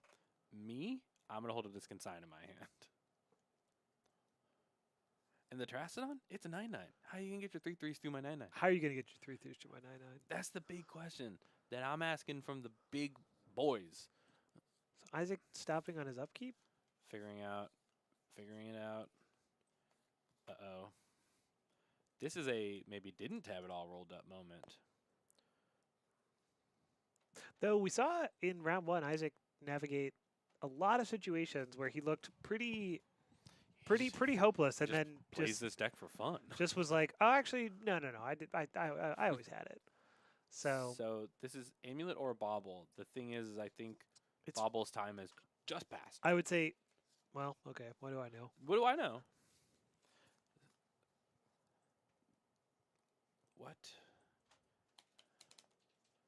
What's Isaac got up at the sleeve? Now, what if Hedge's mirror. Andres, really important, if you have that consign, you kind of got to replicate it. Right? Because if you don't replicate it into that 1 blue mana, And you get another and dispute out of another Isaac? dispute loses you the game. Oofski. Okay, whew. Replicate it. Replicate it. Just in case. Assure from Isaac. Rips from Andres. Full grip. Full grip. 8/8 it in play. 8/8 in play with lifelink, no less. Yeah, remember, you know all those cards that put big fatties into play and make them smaller? Not this one. They're bigger. Nope. There, yeah. There's a +1 counter. Neoform does make them bigger. Yeah, the Simic go upski. Now Andres is going to sculpt the perfect hand of counter spells and consigns and say good luck to Isaac over the next 2 turns. Right. It just goes to discard. Be like, yeah, okay. You know what Andres can do? Pact of Negation your spell, consign to memory your Bauble trigger. Ooh.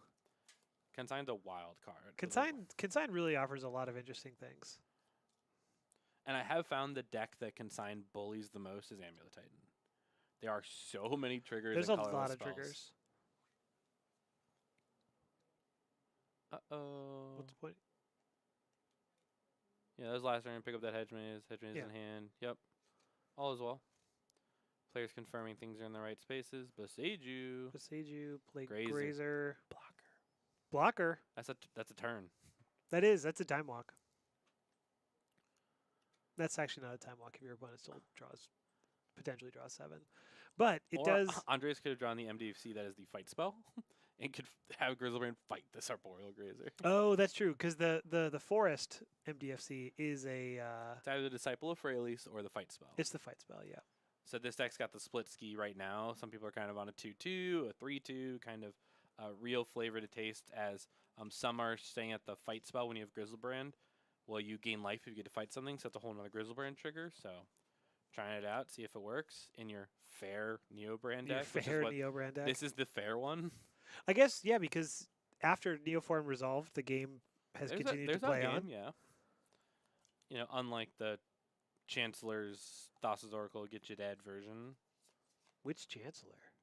The green Tangle? Oh, because you get bonus mana? Yes, if you reveal it, you start with the G. Yeah, crunch. Crunch, block. I'll gain 8. I'll gain 8. No problemo. So Isaac's hand is Splunking Lotus Field? I saw the field, so if you saw the splunking, I agree. Can't miss a land drop. We gotta draw 7 more. Andres already played a land.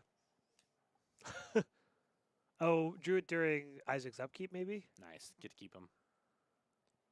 So here comes Splunking. Yep, I agree. Is this the most fun card to say in Modern?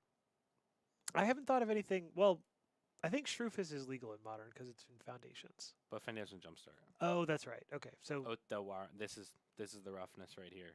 Otawara. Can't do shit about shit. I mean, you can't. Sorry, you can't stop this, right? Right.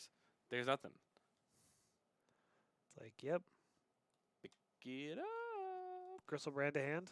It'd be a real shame if you had 27 cards in hand and could do it all over again. But for now, Yeah, it's like, oh, do you know what discard hand size fuels? Big hoots. Yeah, Murderous Cut. Yes, same deal, right? I guess I don't think Murderous Cut is in this deck. I think the card's called Afterlife of the Party. Ooh, I think that's the name of the Delve Reanimate. So, okay, Andres now has about a third of his deck in his hand. Yes. And the thing now is, you better do something with it. Natural State that. Or not Natural State, looks like that was a Nature's Claim. Planner Genesis, end of turn. Yep. Just keep, why not? I'll just draw a few more cards, whatever. Neoform. Neoform is among them, yep. So what scares me is I'm starting to think Andres might not have big hoots in deck. Yeah, possibly not. But the Bobble's gone now. So actually, Bobble's gone. we're good, Ski. So I know one of these cards is an Allosaurus Rider. We know another one is. Well, when your grip's this big, if there's a Galta in the deck still, yeah, there's. Go get it. Slam Ski. Isaac, don't look. Isaac, look away. Isaac, look away. Yep. Isaac, don't mind. Turn into the camera like Jim from The Office. Isaac's looking straight down the barrel. Yep. So here comes Allosaurus Rider. Sitting there with the hot dog tea. We're gonna exile some stuff. Wow, I would have kept that Disciple in hand because it would have been more fuel when you. You also have to pay for this. That means the Galtas are in hand. Generous End. Because you ain't got to cast these. You ain't. There's There's the Galta. Galta down.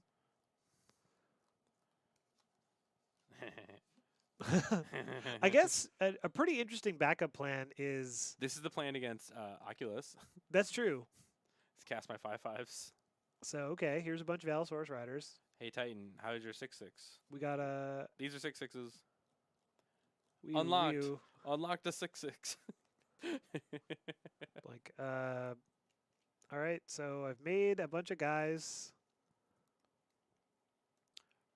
This is the thing that scares me the most about the current list of Neoform is a lot of them have trimmed a Galta, but I just know Galta ends up in my hand all the time. Right. And she's not supposed to be there. So yeah, I think you're just like, okay, what's the perfect 7 to keep here?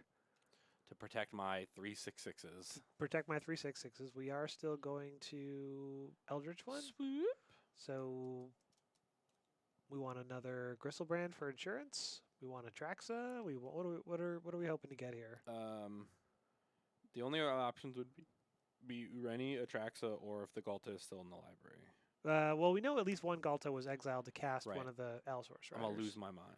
So it's Xenagos. Xenagos. So Xenagos gives haste. So bash for 12? Bash for 12. Not nothing. Not nothing. Is this also the closest Neoform has ever gotten to turning on a Xenagod? Only one devotion away. Nice. This usually doesn't happen. Usually doesn't happen. You guys are big hoots. Get exactly 7. Get a 1 in there. You're on the Hoots plan. Here's the deal. That card's good. It's good. It's good. All right, fair enough. It's good in this deck post board. It's good there. So, is there a Scryfall tag for funny name? Scryfall funny. Scryfall funny, legal modern.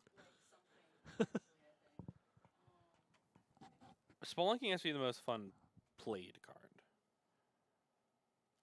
That's probably true. I mean, it's pretty fun to say Slick Shot Show Off. What about Earwig Squad? I think that's That has happened to me within the last calendar year. Whoa. I think funny is mostly going to be on cards. Yeah. Oh, on cards, yeah. Escape Shift for Isaac. Escape- Spelunking in play. Pact Negation. Pact Negation, your escape shift. It has been countered. That Pact Negation slammed onto the table. That Pact Negation made a noise. Right. Yo, that's way more fun than the thud I was going to make. Then we'll And pick 'em up. I'll choose not to lose the game. Well, this is why we showcase this. Many people are like, guys, how do I beat Amulet Titan? And I want you to know, you can throw your big green idiots at them. And just be aware that Otawara is going to make you pick up your Grizzlebrand. You're gonna make it, but sometimes if you just cast 3 Avalanche Riders, Allosaurus Riders. It was like a rider. Here's the dealio. If you get to Grizzlebrand, there's a high likelihood that the next turn you get to do it all over again. Right. That's what we saw. That's what happened. And it's like, ah, no, geez, I drew all these. I guess I'll cast 3 6/6s and hold these 2 counter spells in my hand and blow up your 2 permanents in play. Well, Well. but I am just saying, maybe we did want Terastodon. Or, as they call it in the biz, as they call it downtown, as they call it in the EDH streets, Nasty Terasti. Am I allowed to call this a mirror go ahead. match? Yeah, go ahead. Yes. Great. Talk it up. What we rocking? What's happening? Wait, where did Pikachu come from? The broken camera. Oh. Okay, I like it. And Because that's Van Gogh Pachu. it looks like Pikachu is playing. I like it. Yeah, We spent a lot of time on it. that Pikachu's having a good time. But what's the Pikachu up to? Anyway, so we have not having a lot of permanents in play, unfortunately. Meanwhile, Ryan with the Jeskai Blink, let's see, got rid of the dog and then consigned the part of the trigger that said I have to sacrifice my Solitude. And the current lone soldier on the battlefield is the Solitude. Solitude. And then Ryan has a dog of his own and a hasting land. The Arena of Glory. You know what card's also fun to haste? Is Philia. Philia. That's a fast dog. Fast, That's a fast dog. fast dog. You got a fast dog. Kyle with white card, white card, white card, white card. So Flicker Wisp, Witch Enchanter, Ephemerate, and Meticulous Archive. Oh, Meticulous Archive. Wow, nice. Good It spot. counts as a white card. Yeah. So we gonna Flicker flick it? Wisp. We gonna flick it? What are we flicking? What are you gonna target? Flick the witch? Your Witch. It's 2/2. Trades with the Solitude. I suppose it does trade with the Solitude, With that dog. assuming the dog doesn't blink it. Oh, if it blinks the witch. Right. Although there's 2 blockers now. Yeah, here's the deal. These players are getting ready to start trading resources. Ryan is already low on them. And the Esper deck, sometimes, if it gets to find Overlords and so forth, will gather more of them. But if Ryan finds Quantum Riddlers and others, could be the one to dig out of this. So these next 2 or 3 turns, someone's got to find the value. Right. So also, is it like Felia, Flicker your Solitude? Just start whittling through the board state. Right. Or are we attacking with The both? issue is this Felia can get eaten by the Flicker Wisp. So if you're attacking with it, you got to get that out of here. But now the Witch Enchanter can eat the Philia. And So it's the Philia same idea. down. The Solitude's kind of fine. Kyle's got stuff to start working through. Oh, that's pretty interesting. you can consign get the return trigger. the Felia return trigger. Yeah, same with the Flicker Wisp return. You can any of them have those returns, you can stop. Now Kyle is left with Ephemerate and Fatal Push. Fatal Push, notably not able to kill Solitude. Can I say something? What's that? I'm becoming a real Fatal Push hater in Modern because All these 5-drops? The big problems are the 5s and the 7s and the 8s and the Drazies and There's a lot of big boys in Modern currently. A lot more than maybe there's ever been before. so I've been playing a certain 1-mana white instant from Modern's past. Path to Exile. That's the one. Which makes your White Orchid Phantoms even better because your opponent runs out of basics faster. Well, all these greedy decks not playing basics. Yeah, they're all playing 3 tops. Right. Oof. Kyle's right. had a ton of interaction And a Witch. and a Witch. I have a 2/2. Which is kind of good enough. What's Ryan's leftovers? I don't know what that last card is. Oh no, you think it's another Solitude? If it's another Solitude, that's pretty bad. If this is an untapped Plains, nope. Tap Foundry. Nope. Not even a Surveil. All 3 Surveils in play for Ryan already alongside the Arena of Glory. Oh, those are all 3 Surveils. You want to talk about greed? All 3 Surveils. So Ryan's leftovers. Are Plains. Plains and whatever the card was from before, because Plains was the draw step. Consign. Oh. To Fairy. Oh. It's like to Fairy, pick up your Solitude? That doesn't feel good. Yeah. It feels okay. We got to do it.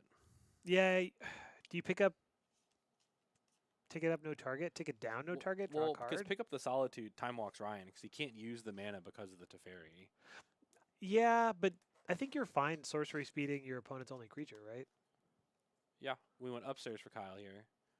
So we have I'm so greedy with my Teferis. I want my card. I just want my card. Ephemerate, Solitude, take care of your only guy.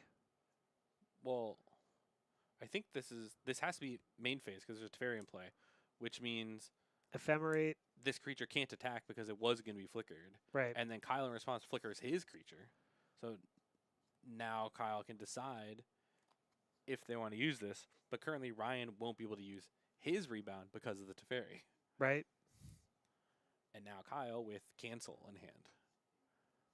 Hard cast Mystical Dispute.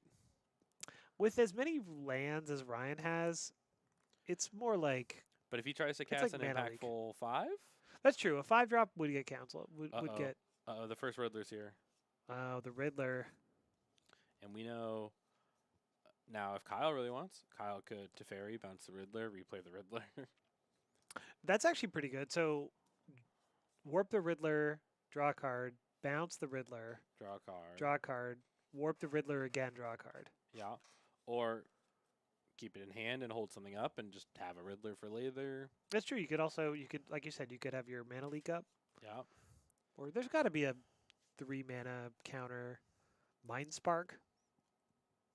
Kyle also drew Black Overlord, so if there's some Solitudes in the top 4 in the yard to work with, don't mind if I do ski. Kyle needs to find an answer to this 5 in the Solitude. Remember, we pointed out specifically the Fatal Push in hand is not the answer. Can't play that. Can't go over it. Ephemerate number 2. But where? Why? So this was an Ephemerate from off the top of the library. Cool. So the first Ephemerate is in the graveyard, or Right. is in the exile. My question is just, what is this doing? It does something Okay, fair. because it's like you know you're It basically did a Swords of Plowshare impression. Yeah. so you swords it. This Teferi is a real thorn for Ryan's consigned memory. Yeah. Ephemerate Riddler. May I? That's a lot of cards. That's a lot of damage. Okay, great. Now this gets kept. Now the biggest thing in play. Remember, we're used to Solitude exiling things, but that's the ETB. That's not a combat thing. That's not an attack thing. So now it is firmly blocked by this Quantum Riddler. Yep. Cannot cast that, so it Stays goes in exile away. forever. Here comes Flage. Be a real shame if it was a 4/6. Well, you can clear Teferi here, which is pretty Ryan? good, Yes, right? Yes, Ryan. You can clear Teferi, and next turn you're looking at potentially escape Flage. Nope, not like this, Ryan. No. Teferi.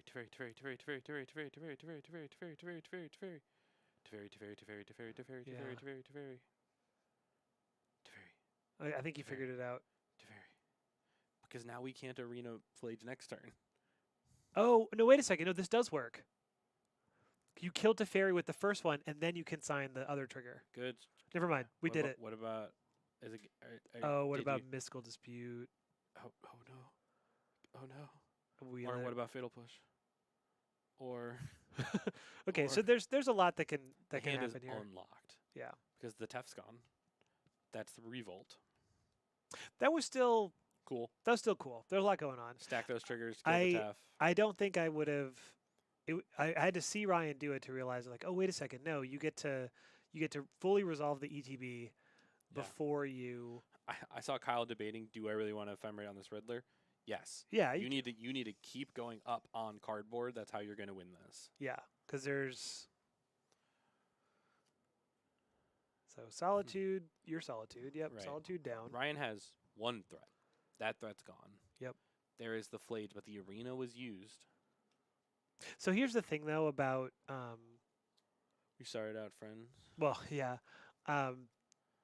there's a world where Ryan is just like that's a casually second. Oh, never mind. Yeah. I was gonna say casually second arena.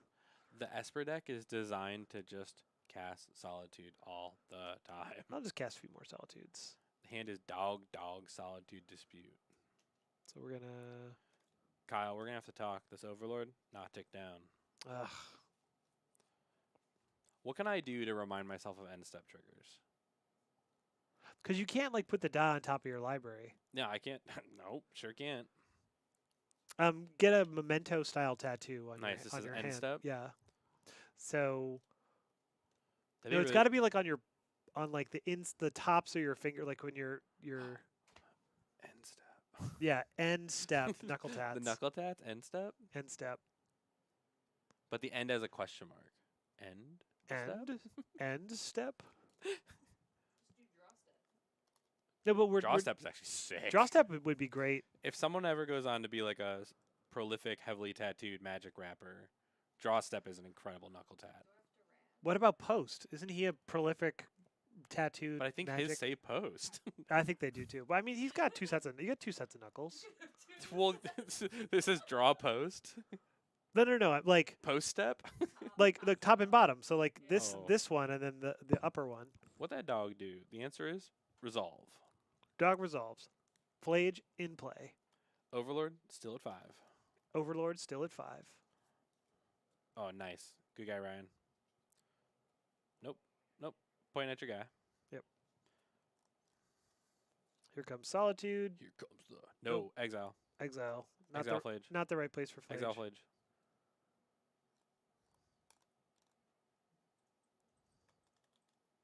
So exile that. Flick the Overlord. Ryan gained a ton of life through all of this various Solitude and Flaging. solituding and flaging. Flage has been here twice. Yep. Solitude's been here a couple of times. Oh yeah. We didn't swap which pile was which, right? Okay, no. Flage should just be exiled. Hey Aviva. Can we get that Flage put in the exile zone? It's soups importante.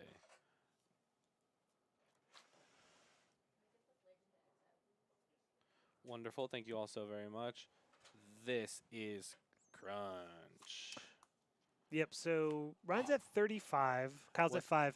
Ryan drew Lightning Bolt. Thank you. Thank you. So is there like you're just like Well, Flage plus Bolt would have been it. would have been it. Yeah. I Would mean, have and been it.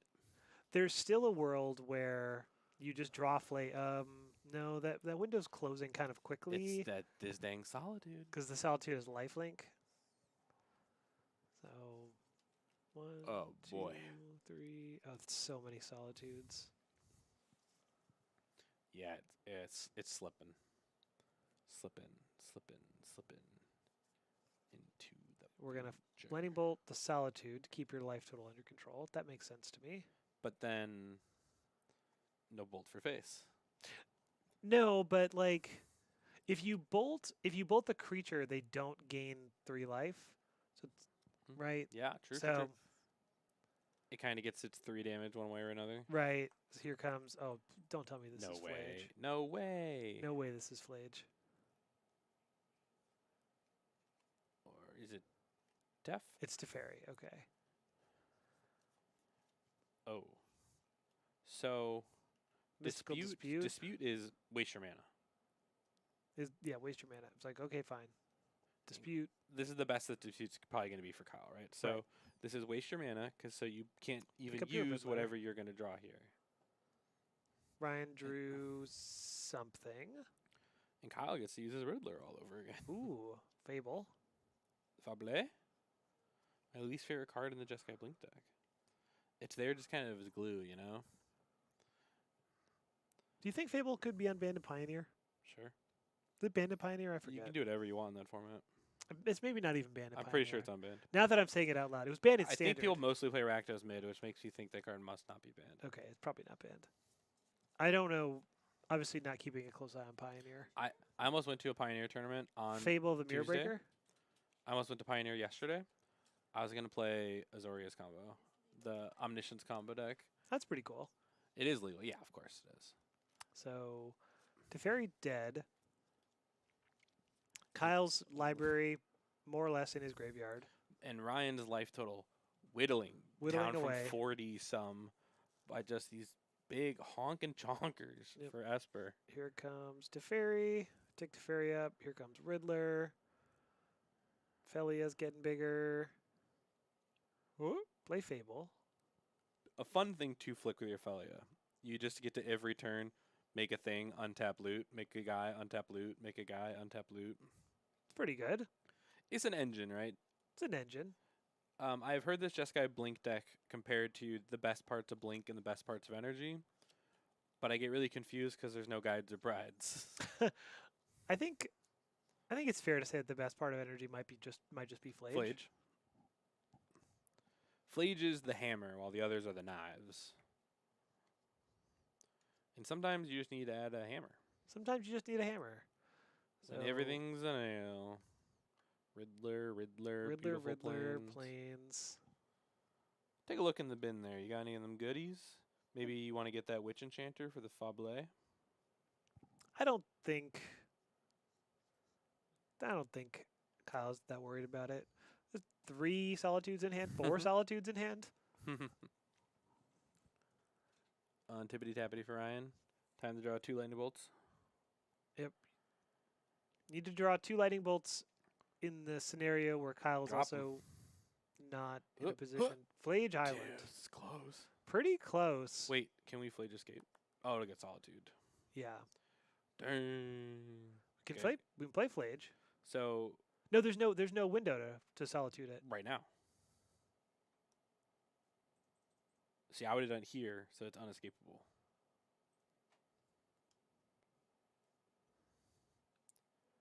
Because... So Kyle has enough white cards to Solitude my own guy to live, Yup. Solitude your Flage. The Grizzlebrand trick. You can even just hard cast one of them. Solitude.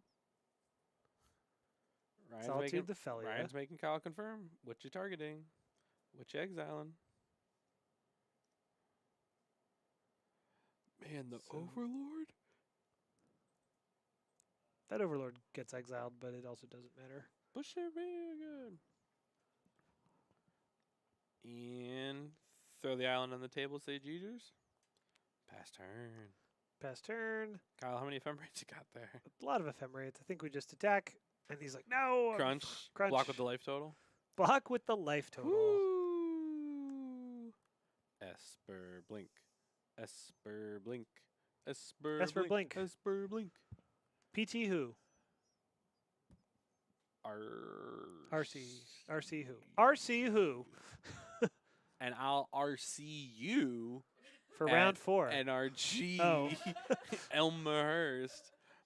Real quick, just go through the goods again. We're highlighting the modern format. It's also being highlighted all throughout the weekend. The Saturday team event, standard, Spider-Man sealed, and modern. And then Sunday highlighting the modern format. Identify both these events are showdowns, which means all 3 members of the winning team queue for champs, and the winner of the 10K event on Sunday queues for champs, tokens in their likeness, hugs from their friends, money for their bank account, and again, that invite and that token coming up ASAP at the end of the event. In addition, we're here to talk about the newly announced event for the series that's an online tournament. So check out the Discord. This is just being announced, being communicated to the people. Remember that there are 2 Discords. There's one for the home store as well as one for the Championship Series. In the Championship Series, you'll see the general announcements tabs, and they're talking about an upcoming event because we have a makeup to do that looks like they're looking to give out an invite to champs using Magic the Gathering Online. So if you've always wanted to play a high-stakes tournament from the comfort of your own home, NRG has that coming for you. Stop by the Discord, check out the chat, figure out all the information. It just got announced mere hours ago, so a good thing to stop by and figure out. And this is also an important resource if you want to come to that team event but still don't have folks to play for. Also know that there are chats for searching for teams. A really great way to put it is, hey, this is my name. I got a top 64 earlier in the year. I would love to play Standard. I know how to play VV. And someone will try to scoop you up. We will see you for round number 4. We'll try to grab the undefeated players. If not, we'll grab something cool to showcase to the folks at home. But don't go anywhere. We'll be back ASAP with one final round of Modern Magic for you as soon as we can. See y'all soon. Bye-bye.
everybody. Welcome to round number 4 of weekly Wednesday night Modern here from the Nerd Rage Gaming Home Store. I'm Dom Stryker. That's May. We're starting out Boggart Harbinger or Boggart Trawler, Bolt, Thoughtseize. You ever started this your life at? I've done all the above. I have 2 decks in my backpack. That's true. It's these 2. You ever take 5 on turn 1? I guess Yes. I guess Fetch Fetch Shock. Shock. Yeah, Fetch Yeah, Shock. never mind. Thoughtseize. It's all the same. Oh yeah. Okay. So You take what are Neoform, you taking? right? Yeah. So now Andre's hand is on a hope and a prayer. You're already hoping for a land. Mm-hmm. Now you need a land and an enabler. Andres was kind of looking for a land. These 2 surveillance have a lot of work to do. Oh, I did not see that there was a second hedge mage. I thought there was only one hedge maze. And Andres kept a card on top when you're severely incentivized to mill things over for big hoots here. So we're keeping 2 cards on top. Right. Both of those have been kept. So Huge amount of information there because the Hooting Mandrills is the available threat. If you're Andres, you're basically trying to get green card, go for it. Or by that I mean Allosaurus Rider, go for it, right? right. So one of those cards could be Allosaurus Rider. The other one is like Neoform. Summoner's Pact or Neoform. Yeah, Neoform has to be Now, Neoform. Summoner's Pact does equal Rider. Right. So this deck basically has 8 sacrifice and 8 things to sacrifice, right? The Hooting Mandrills kind of adds +1 to kind of like a 9-ish, So here comes Bailmerk. which is this is the Solitude check.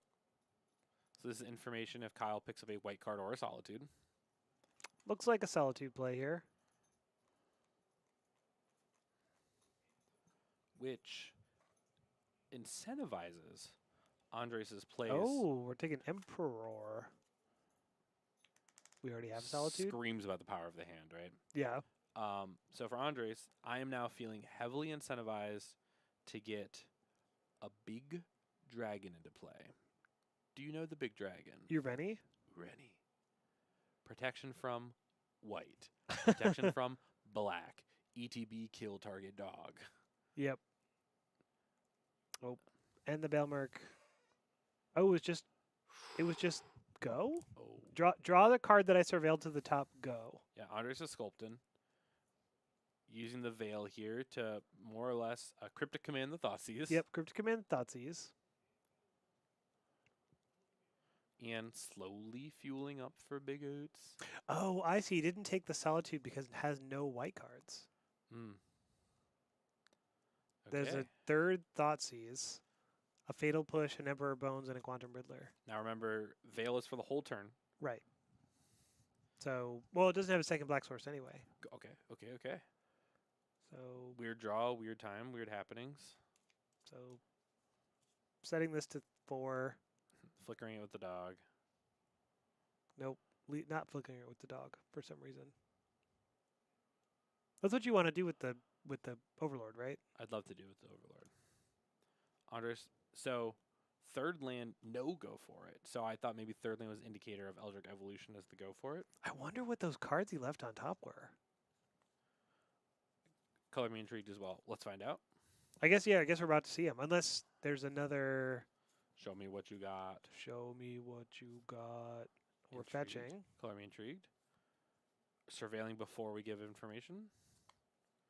Breeding pool. Basic. Planar Genesis. Player Genesis for Veil. Planar Genesis for Veil would be pretty sick. I'm walking through, right? I'm truly sitting on Andres' seat trying to figure out how I'm winning this game.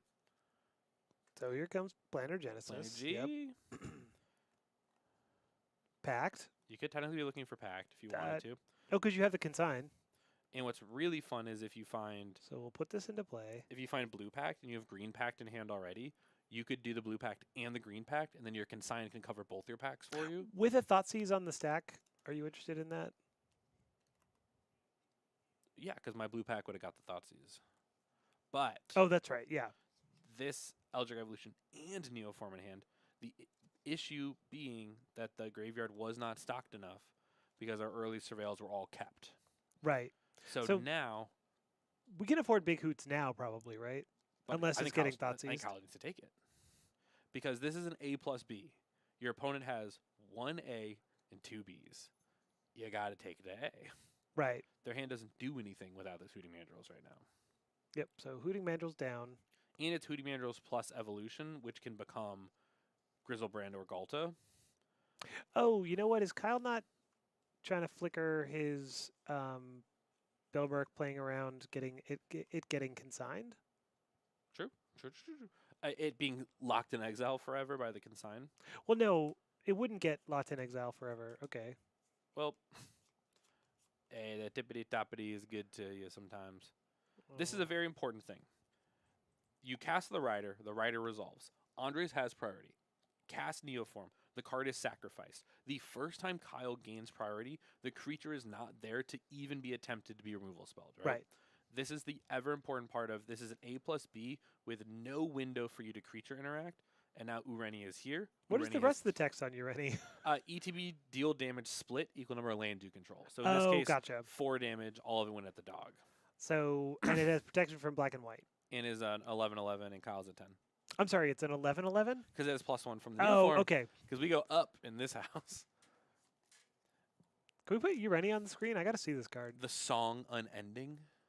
How much is this card? Because we have to be careful because there's the Commander Ureni. I think the Commander Ureni is the one that I know. It just like draws lands and stuff.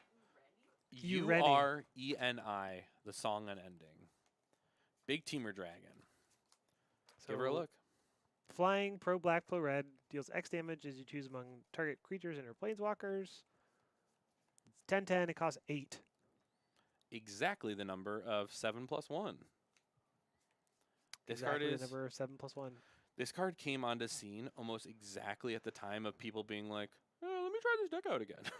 And then it was like, oh, one of the best decks in the format is black white flicker my stuff. Boy, do I have a lady for you. Well, I could have a dragon that has protection from black and white. I have a picture on my phone of a companion app screenshot that I think says 46 minutes on the clock still, 2-0. And I turned 2 to Rennie, my Boros opponent, game 1 and then game 2. It's pretty And probably like, pretty good. Like, oh, okay, no problem. It just ETB killed 2 Ocelot Prides and then hung out.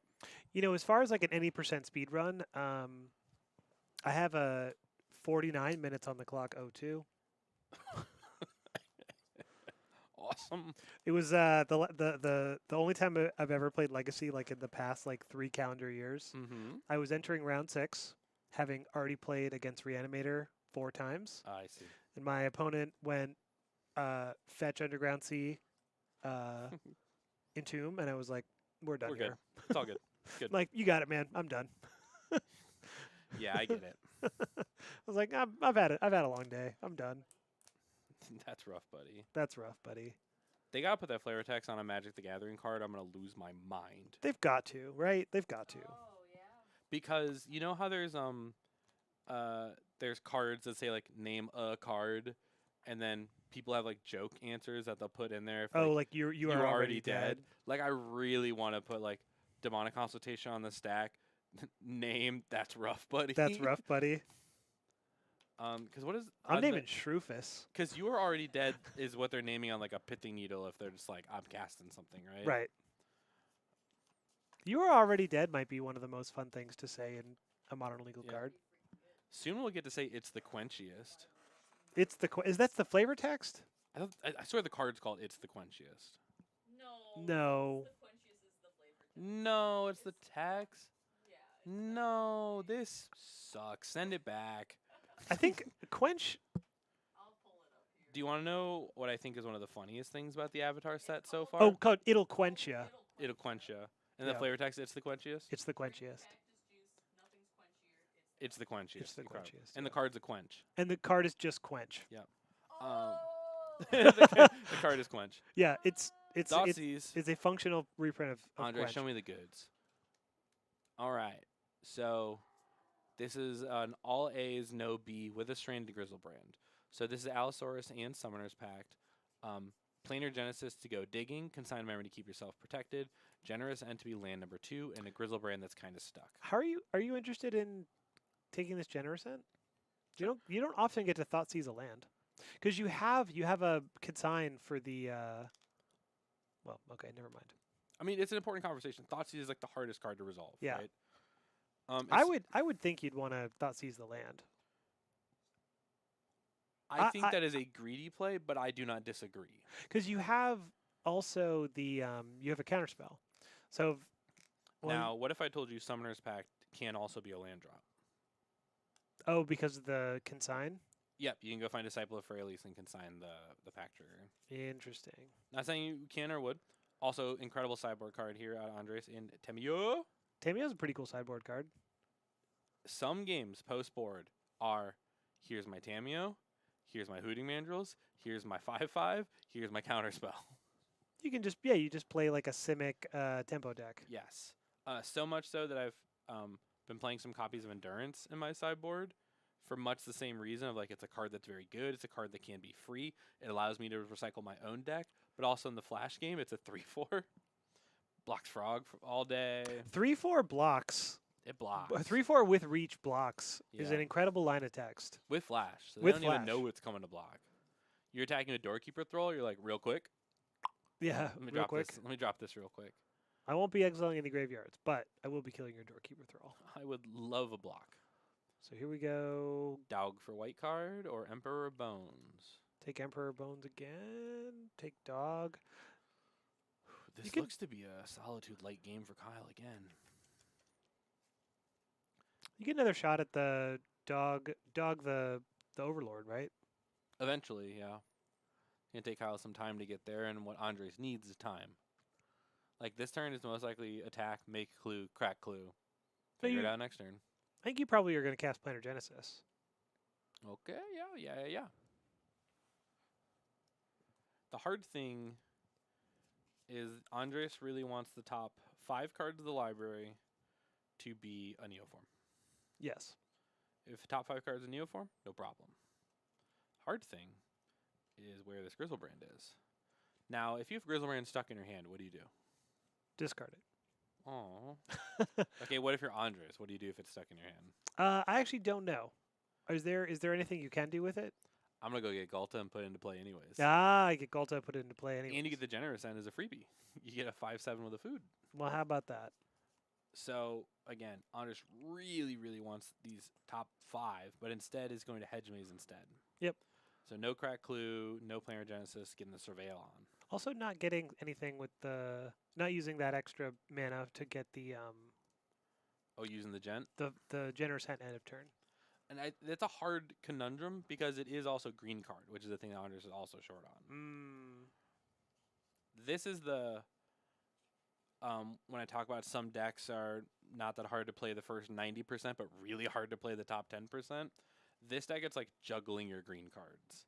Of like, okay, this one is a land, or it's a this, or it's a creature, or it's a pitched card, and like, it feels like if you ever played a game of Flesh and Blood, where like all of your cards are all of the things. Never played Flesh and Blood. The system is like all of the cards are the card, or an attack, or a block, or a Black Lotus. Okay. And that is how a lot of these things can feel in Neoform of like, this card is 4 different things, and you need to determine which one it is right now. Gotcha. And then after you draw a card, it could change what that thing is. So here comes Felia. That's a lot of Witch Enchanters. It's like a hand of mana, disguised as creatures in a mystical dispute. But that dispute is huge. The dispute is pretty big, yeah. Because Kyle could hold up all the mana and be able to tag an Eldritch Evolution, or be able to use the blue and tag a Neoform. And then Kyle debating, do you want to play a land? Do you want to play one of your creature lands and flip it with your dog? Do you want to flip your Overlord? And do you want to mystical dispute this and set Oh, can you Genesis? not? Can you not? Because Felia only target creatures. Non-land permanents. I Non-land think. permanents. Okay. It's hard because Flickerwisp can hit lands, Right, but but Felia cannot. but Felia can flicker the Overlord. Yes. Okay.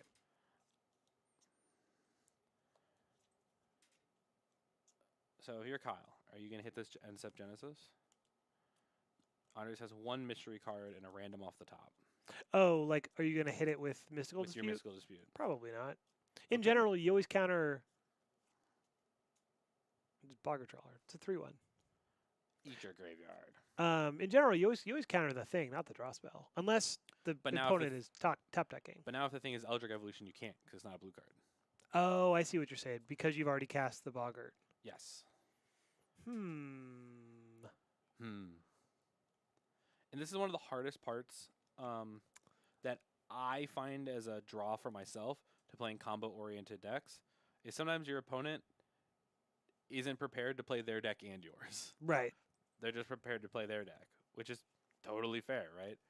But my plan is to, well, if you don't know my plan, I get to leverage that. Just keep making clues. Do you want to flip this Tamio this turn? Can't. Can't. Booski. If Kyle wants, Kyle can start showing the clues. Thoughtseize. Take a peek. Take a peek. Crack a clue in response to Thoughtseize? Oh, Oh, never mind. dang, you got paid off for it. How about that? That was That's sick. greed incarnate. I love it. I want you to know, please don't try to do that again in the future. It won't work like that. Nope. Let's reinforce bad habits. Play to your outs. You got it. You got it. So here comes the sun. I still have not seen a Solitude in all of this nonsense. Do you think Kyle sided him out?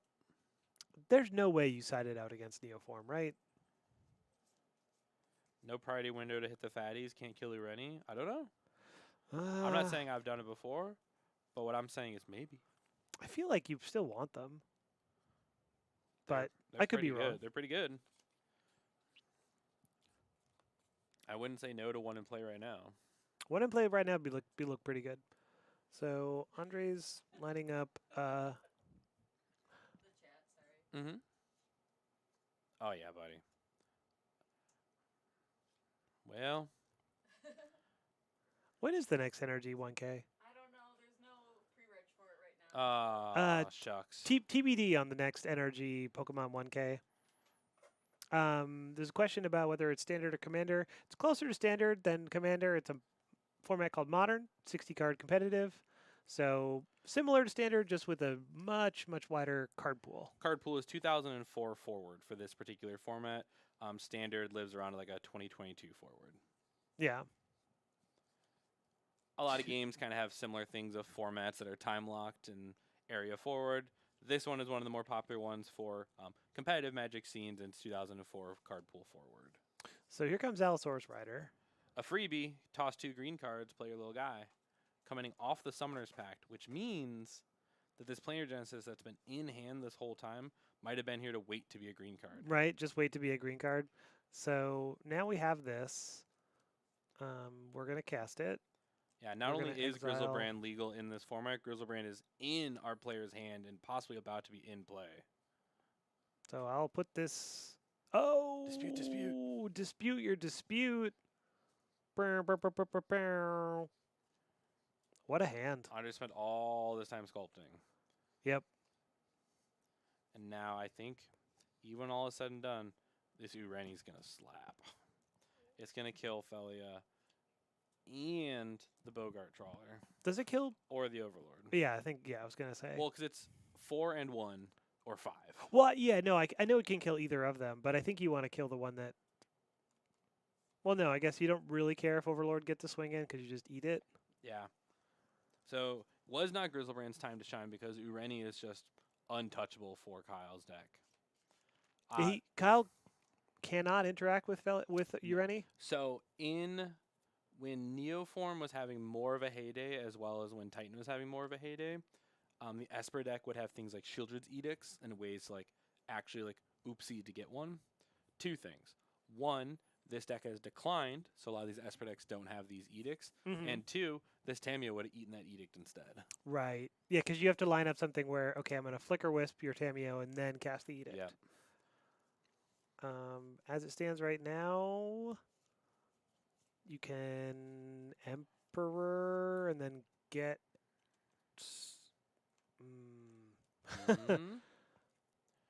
Andre says that's 7. I guess you could just kind of attack. Like if you Emperor and then get your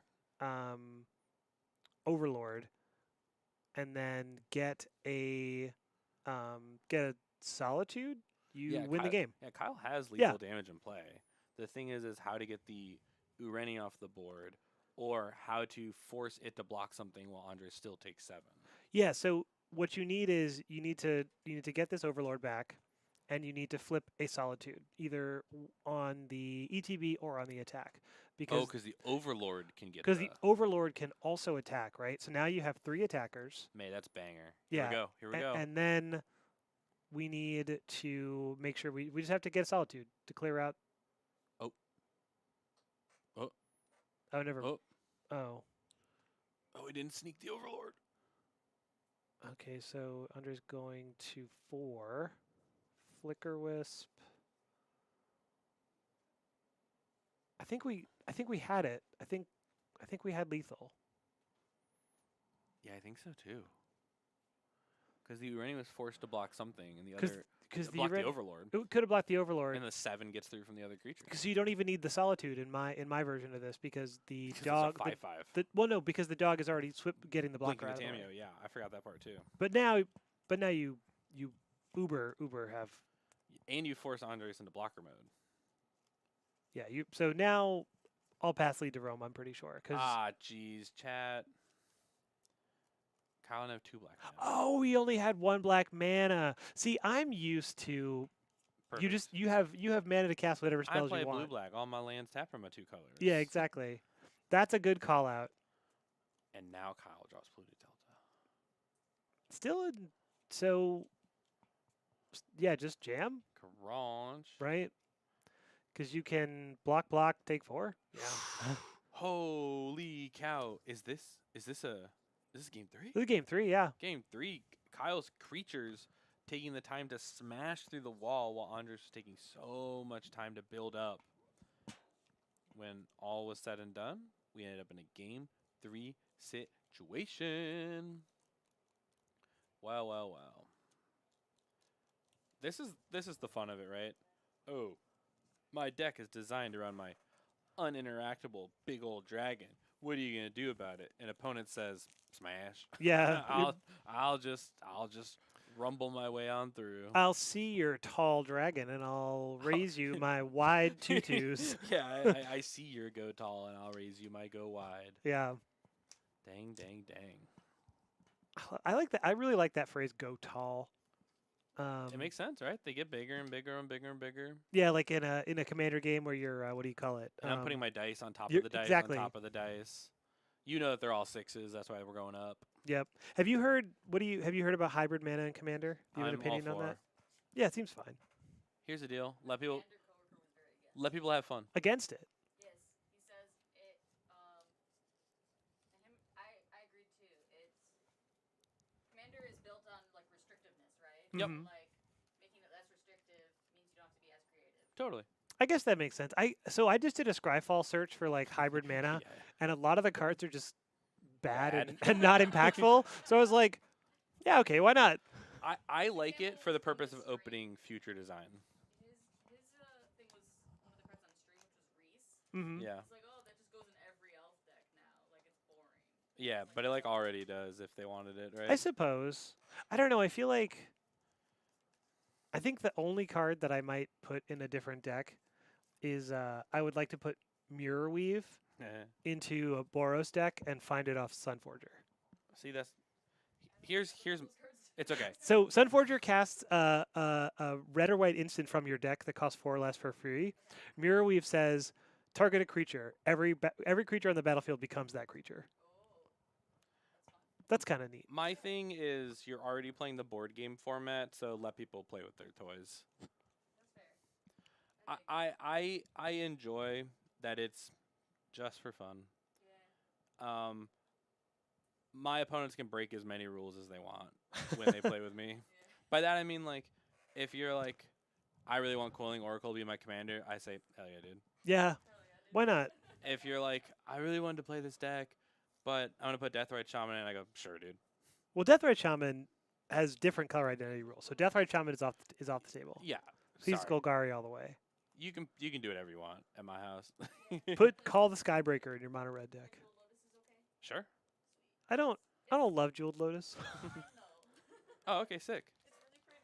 It's really pretty. If somebody played a Jeweled Lotus, I'd be like, Right. That's how I respond to most things. really. I guess it comes down to intent. Are they powering out like braids, or are they just like, I'm casting, the Rin and Can I use Siri it for Stang? inseparables? Can I use it for Stang? You can use whatever mana you want for Stang. Yes. Put Black Lotus in your deck for Stang.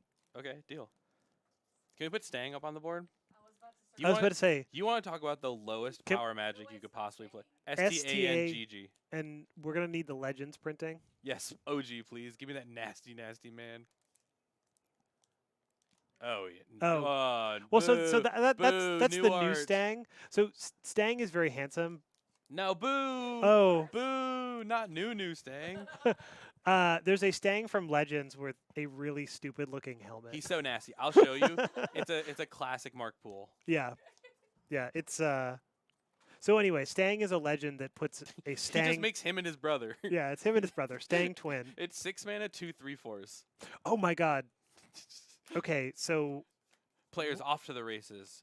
win the NRG. I'll make a Stang twin. Make Stang twin. Stang twin. Anyway, okay, so Ooh. here we go. Thoughtseize coming down. Andres, what? Okay. Again, 1A, no Bs. By But- that I mean we have the green creature and none of the Neo effects. But we do have some interaction, so I can see being tempted to keep it. Right. And you've got the Planar Genesis. The Has- rebuild begins. Andre has drawn Galta in like all these games though, huh? That's why I said I cannot not play 3. She keeps being in the grip. Especially when you start, Grizzle Brandon. She's ending up in the grip. And you're never gonna get like 9 mana or whatever she got 10 mana. I don't think there's 9 actual mana sources. Yeah, that's always fun when you start counting and you're like, so the creativity decks every once in a while could like play their huge guys. Yeah, I hard cast Archon all the time. Neoform just can't do it. Okay, so Neoform could cast Galta. It cannot cast Ureni. It cannot cast Xenagos, and it definitely can't cast Grizzle. Definitely cannot cast Gristlebrand. I have actually debated a Stomping Ground for the purpose of drawing the Xenagos. I could see that. Anyways, I'm probably playing one of these 2 decks at the NRG next week. All right. You leaning one way or the other? Left. That makes sense. I was all in on Murktide, my unchanged Murktide list for the past like 6 months. Yep. But I keep the fact that there were so few Murktides at both the PT and the RC does give me pause. I was like, these players probably know something that Well, I don't. There were Murktides. They're just in the sideboard of Is it Prowess. Yes. Like, I think all these blue decks are better at the Counterspell War, unfortunately, because Yeah. when they win the Counterspell War, they Have Flageon play. they have like Flage in play, or they've drawn 7 cards off Atraxa. Yeah. I win the Counterspell War, and I have a Subtlety Yep. or a frog A with 1 frog. counter on it. A Kaito on 2.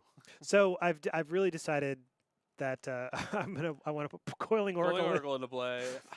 I really want to play a tempo game with counterspells, and at the end of the day, I want to have a bunch of stupid 1/1s in play. Yep.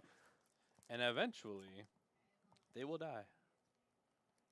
The most played cards. Is this from the RC? Number 1 is Consign. Most Consign. played card. Consign, Solitude, Quantum Riddler, Dispute, Wrath of the Skies, Ephemerate, Force of Negation, Malevolent Rumble, Thoughtseize. What do most of these cards have in common? They are blue or white. And from Modern Horizons. And from Modern Horizons. That is a list that says Well, Merfolk is banned. The best decks were Goryo's and the Blink decks. And Consigned Memory is a 4 of in every sideboard. Some And of them are playing a main deck. Exactly. That's what I was going to say. Sorry, I cut you off. Because it's the Jeskai deck and this Neoform deck. They've got the 4 in the main. So here comes Quantum Riddler. I think that you should dispute that. Oh, Are you kidding me? I'm giving the biggest thumbs up to your 2 mana do nothing. in the Ephemerate deck? No, Nice. 3 mana do nothing? This is even better for me.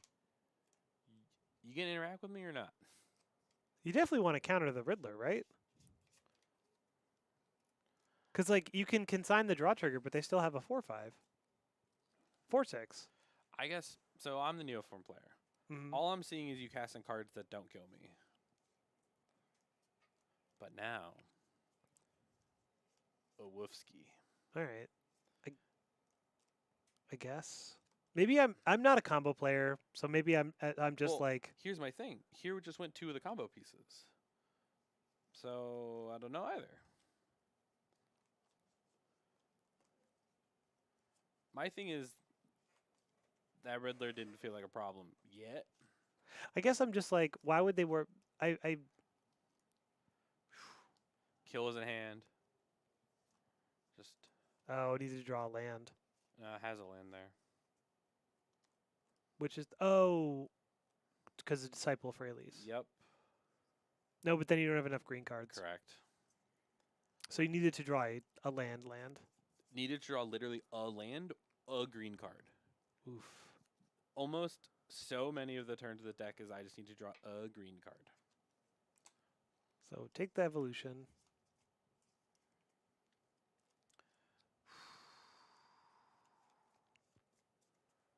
Play a Modern Grave. That's okay. Here we go, common piece off the top. No. If that does not kill your opponent, it goes to the bottom. Okay, sit on top. It's got to kill the opponent. There's a lot of cards that kill the opponent, right? I sure hope it's Se- Neoform. seven more cards that just kill the opponent on the spot. Yes. There sure are. So here we go. No, Nope, not on the spot. not on the spot So- anymore. So, Andres' hand currently is a Grizzlebrand and Prey hand. You can't get it. You ready? Well, then you die to your pact. Oh, right. Nah. Or Pact Gall to go away. You have it in Rennie, Or which, no, which is good enough here. no. If you don't need the pact, right? Correct. Because if Neoform's on top, you just get your Rennie. Yes. Because you spend the pact Yep. and But the Andres- Galta. Andres really wanted to be Neoform to be able to hold up the dispute just in case. Yeah. But I'm not picky right now. I hope it's Neoform. It's Neoform. Oh. Okay, yeah. Munch on that one. Flicker this. See, here's the thing when you're playing the creature deck against the combo deck. You're like, I'm going to keep pushing. I'm going to keep applying pressure. You let me know if I'm dead. You're right. Otherwise, I'm going to keep playing these 5/5s and these 4/4s. Get the other, pick up another Solitude. You have Solitude in hand? Or Boom. just keep getting 2/2, 4/4s for I'm 2? just going to start throwing these cards at Andres. So here we go. Next turn when Kyle throws this Allosaurus. Yeah, we kept it It's- on top. Here we yep. go. This Ureni is going to have 3 damage to deal out. I'm going to kill the Emperor Bones with some stuff under it. I think. I think you kill the Daug. Kill the dog? I Fair. mean, maximize your value, get a 3/3. Fair. Or maybe you do want to kill the Emperor Bones. What's this? 2 fingers. You got 3 damage to work with. I mean, you can be like 2 here, 1 there. Well, this Alright. is certainly a. This match here is certainly a case for putting Ureni in your deck. Oh yeah. You know, When it looks good, it looks so looks good. pretty good. So Kyle, I hope that you have a way to put a Quantum Riddler into play, or Blue else blocker. you are dead. Blue blocker. You're just dead. Because you're at 9.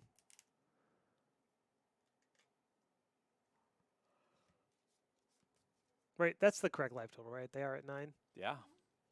Just. They take all that damage themselves. Oh boy. I guess you're right, huh? Bones. The Bones again. We don't have enough to throw 16. Yeah, because you can get. Oh, S- there's a how do we there's a Solitude you can get to. Some self-solituding? You could sell Solitude.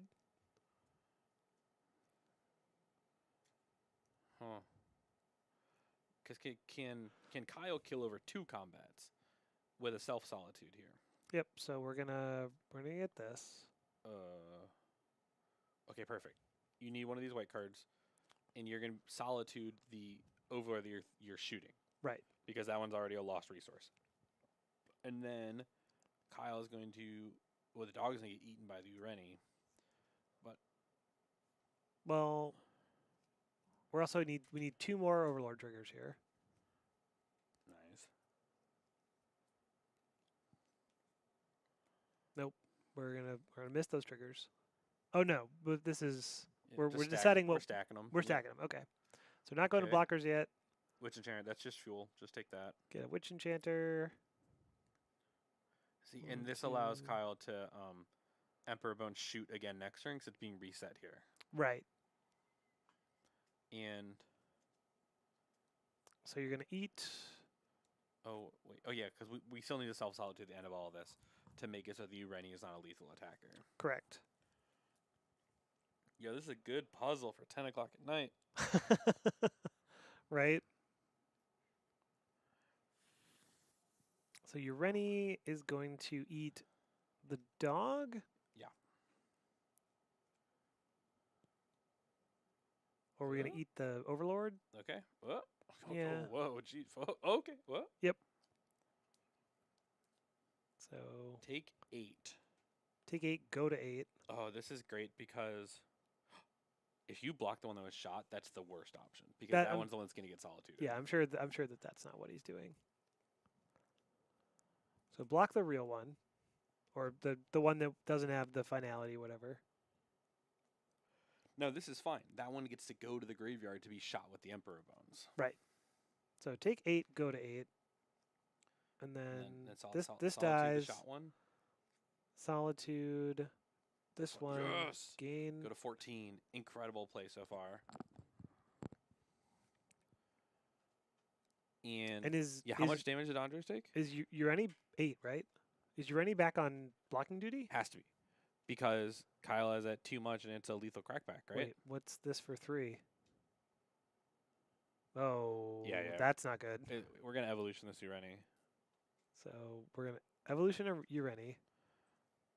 So this is a Traxa, Grizzlebrand, or Second Ureni. Could you imagine? Vigilance. Vigilance. So Kyle's down to 4. Now, you could do that if you had Endurance in your deck, right? Could you put Eldritch Evolution on the stack, Endurance, the sacrifice creature in, and then find it? No, Why not? because you have to finish resolving. Well, the stack is as an additional cost. Oh, you're right. No, but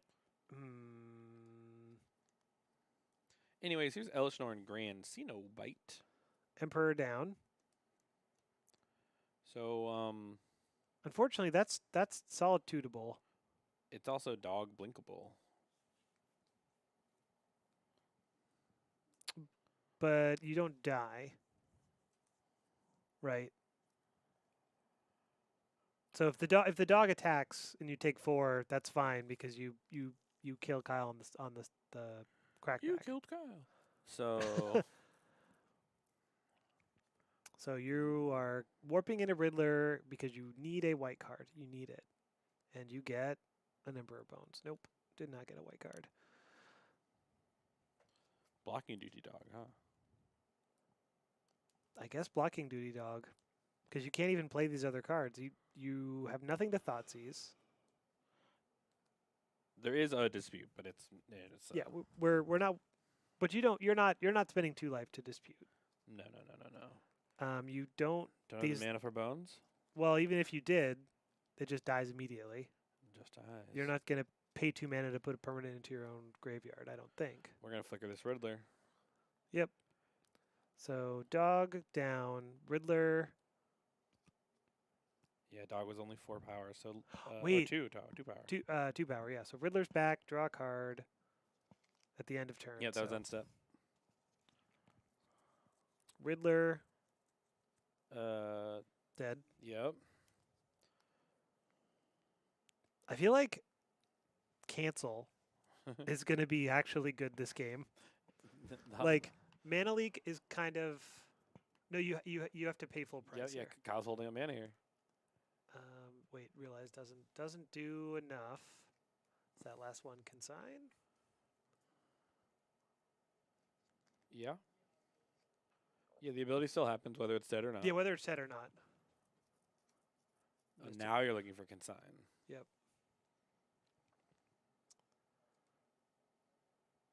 Genesis. There's not a snap consign, so.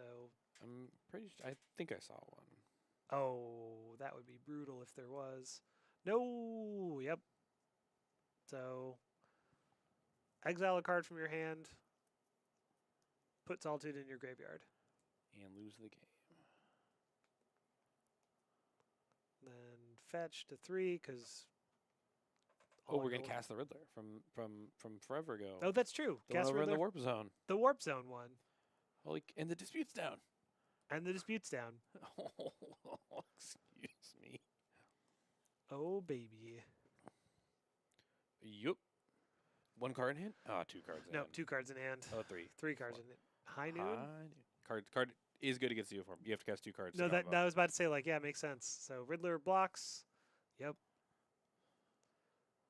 I think having the Abyss in play is good. An Abyss that kills your opponent if it ever connects. It has been the oddest form of the Abyss, but it looks like it has been. Yeah, I think that's it. Andres takes it down 4-0 with Neoform. Neo 4. Sounds good. Well, folks, thank you very much for joining us on this lovely puzzle-filled Wednesday evening. I feel like there was so much to figure out, right? Like There's a lot of stuff, and yeah, a lot of thinking. We're grinding through those final turns, final moments, those games, trying to figure out. They were, I think, very true and very real moments where both players could have tried to like piece together just those final moments to possibly push forward. But that's the joy, that's the fun of Modern. And know there's tons of opportunities coming for you to play it, and always time and opportunity to play it right here, Wednesdays, 6:30 at the Nerd Rage Gaming Home Store. And if you're coming on out to the big event next week, remember, know that it's going to be on Saturday and Sunday. Modern's a big part of it, alongside Standard and Sealed. And please know that NRG is hosting events on Friday as well. So if you're a Standard or Legacy gamer, come on by, play in the locals, kick off a little bit of the rust before the big event. But honestly, it's not just about the Magic. It's about the Gathering. So I look forward to seeing many of you folks out there on that weekend. Here's all the times they're playing games around here, and there's even more being added. I'm seeing Digimon. I'm seeing Gundam. I'm seeing Flesh and Blood. I'm playing Riftbound. People are playing Friday Boomer Zoomer Magic Night. There's tons of games to be played. If you want to play them, this is the place to play it. And if you want to see coverage for them, you got Wednesday Modern, you got Pokemon on Thursdays, and you can go to the NRG Series 1 to check out the big weekend events coming up ASAP. We look forward to seeing you all out there. A lot of us will be there as well. So if we don't see you here at these streams, hopefully we see you out in the streets. And at minimum, let's see you on those Discord, looking for teammates, chatting people up, and finding out about the brand new online event happening ASAP for the NRG series. Thank you all so very much for joining us on this lovely Wednesday night. Hopefully we look forward to, if we can, we'll try to see you all next week. But at minimum, we'll see you out in the streets at the NRGs. Thank you all very much for joining us. I've been Dom Stryker. That has been May. That's me. And see you all the next time. Bye. See you later.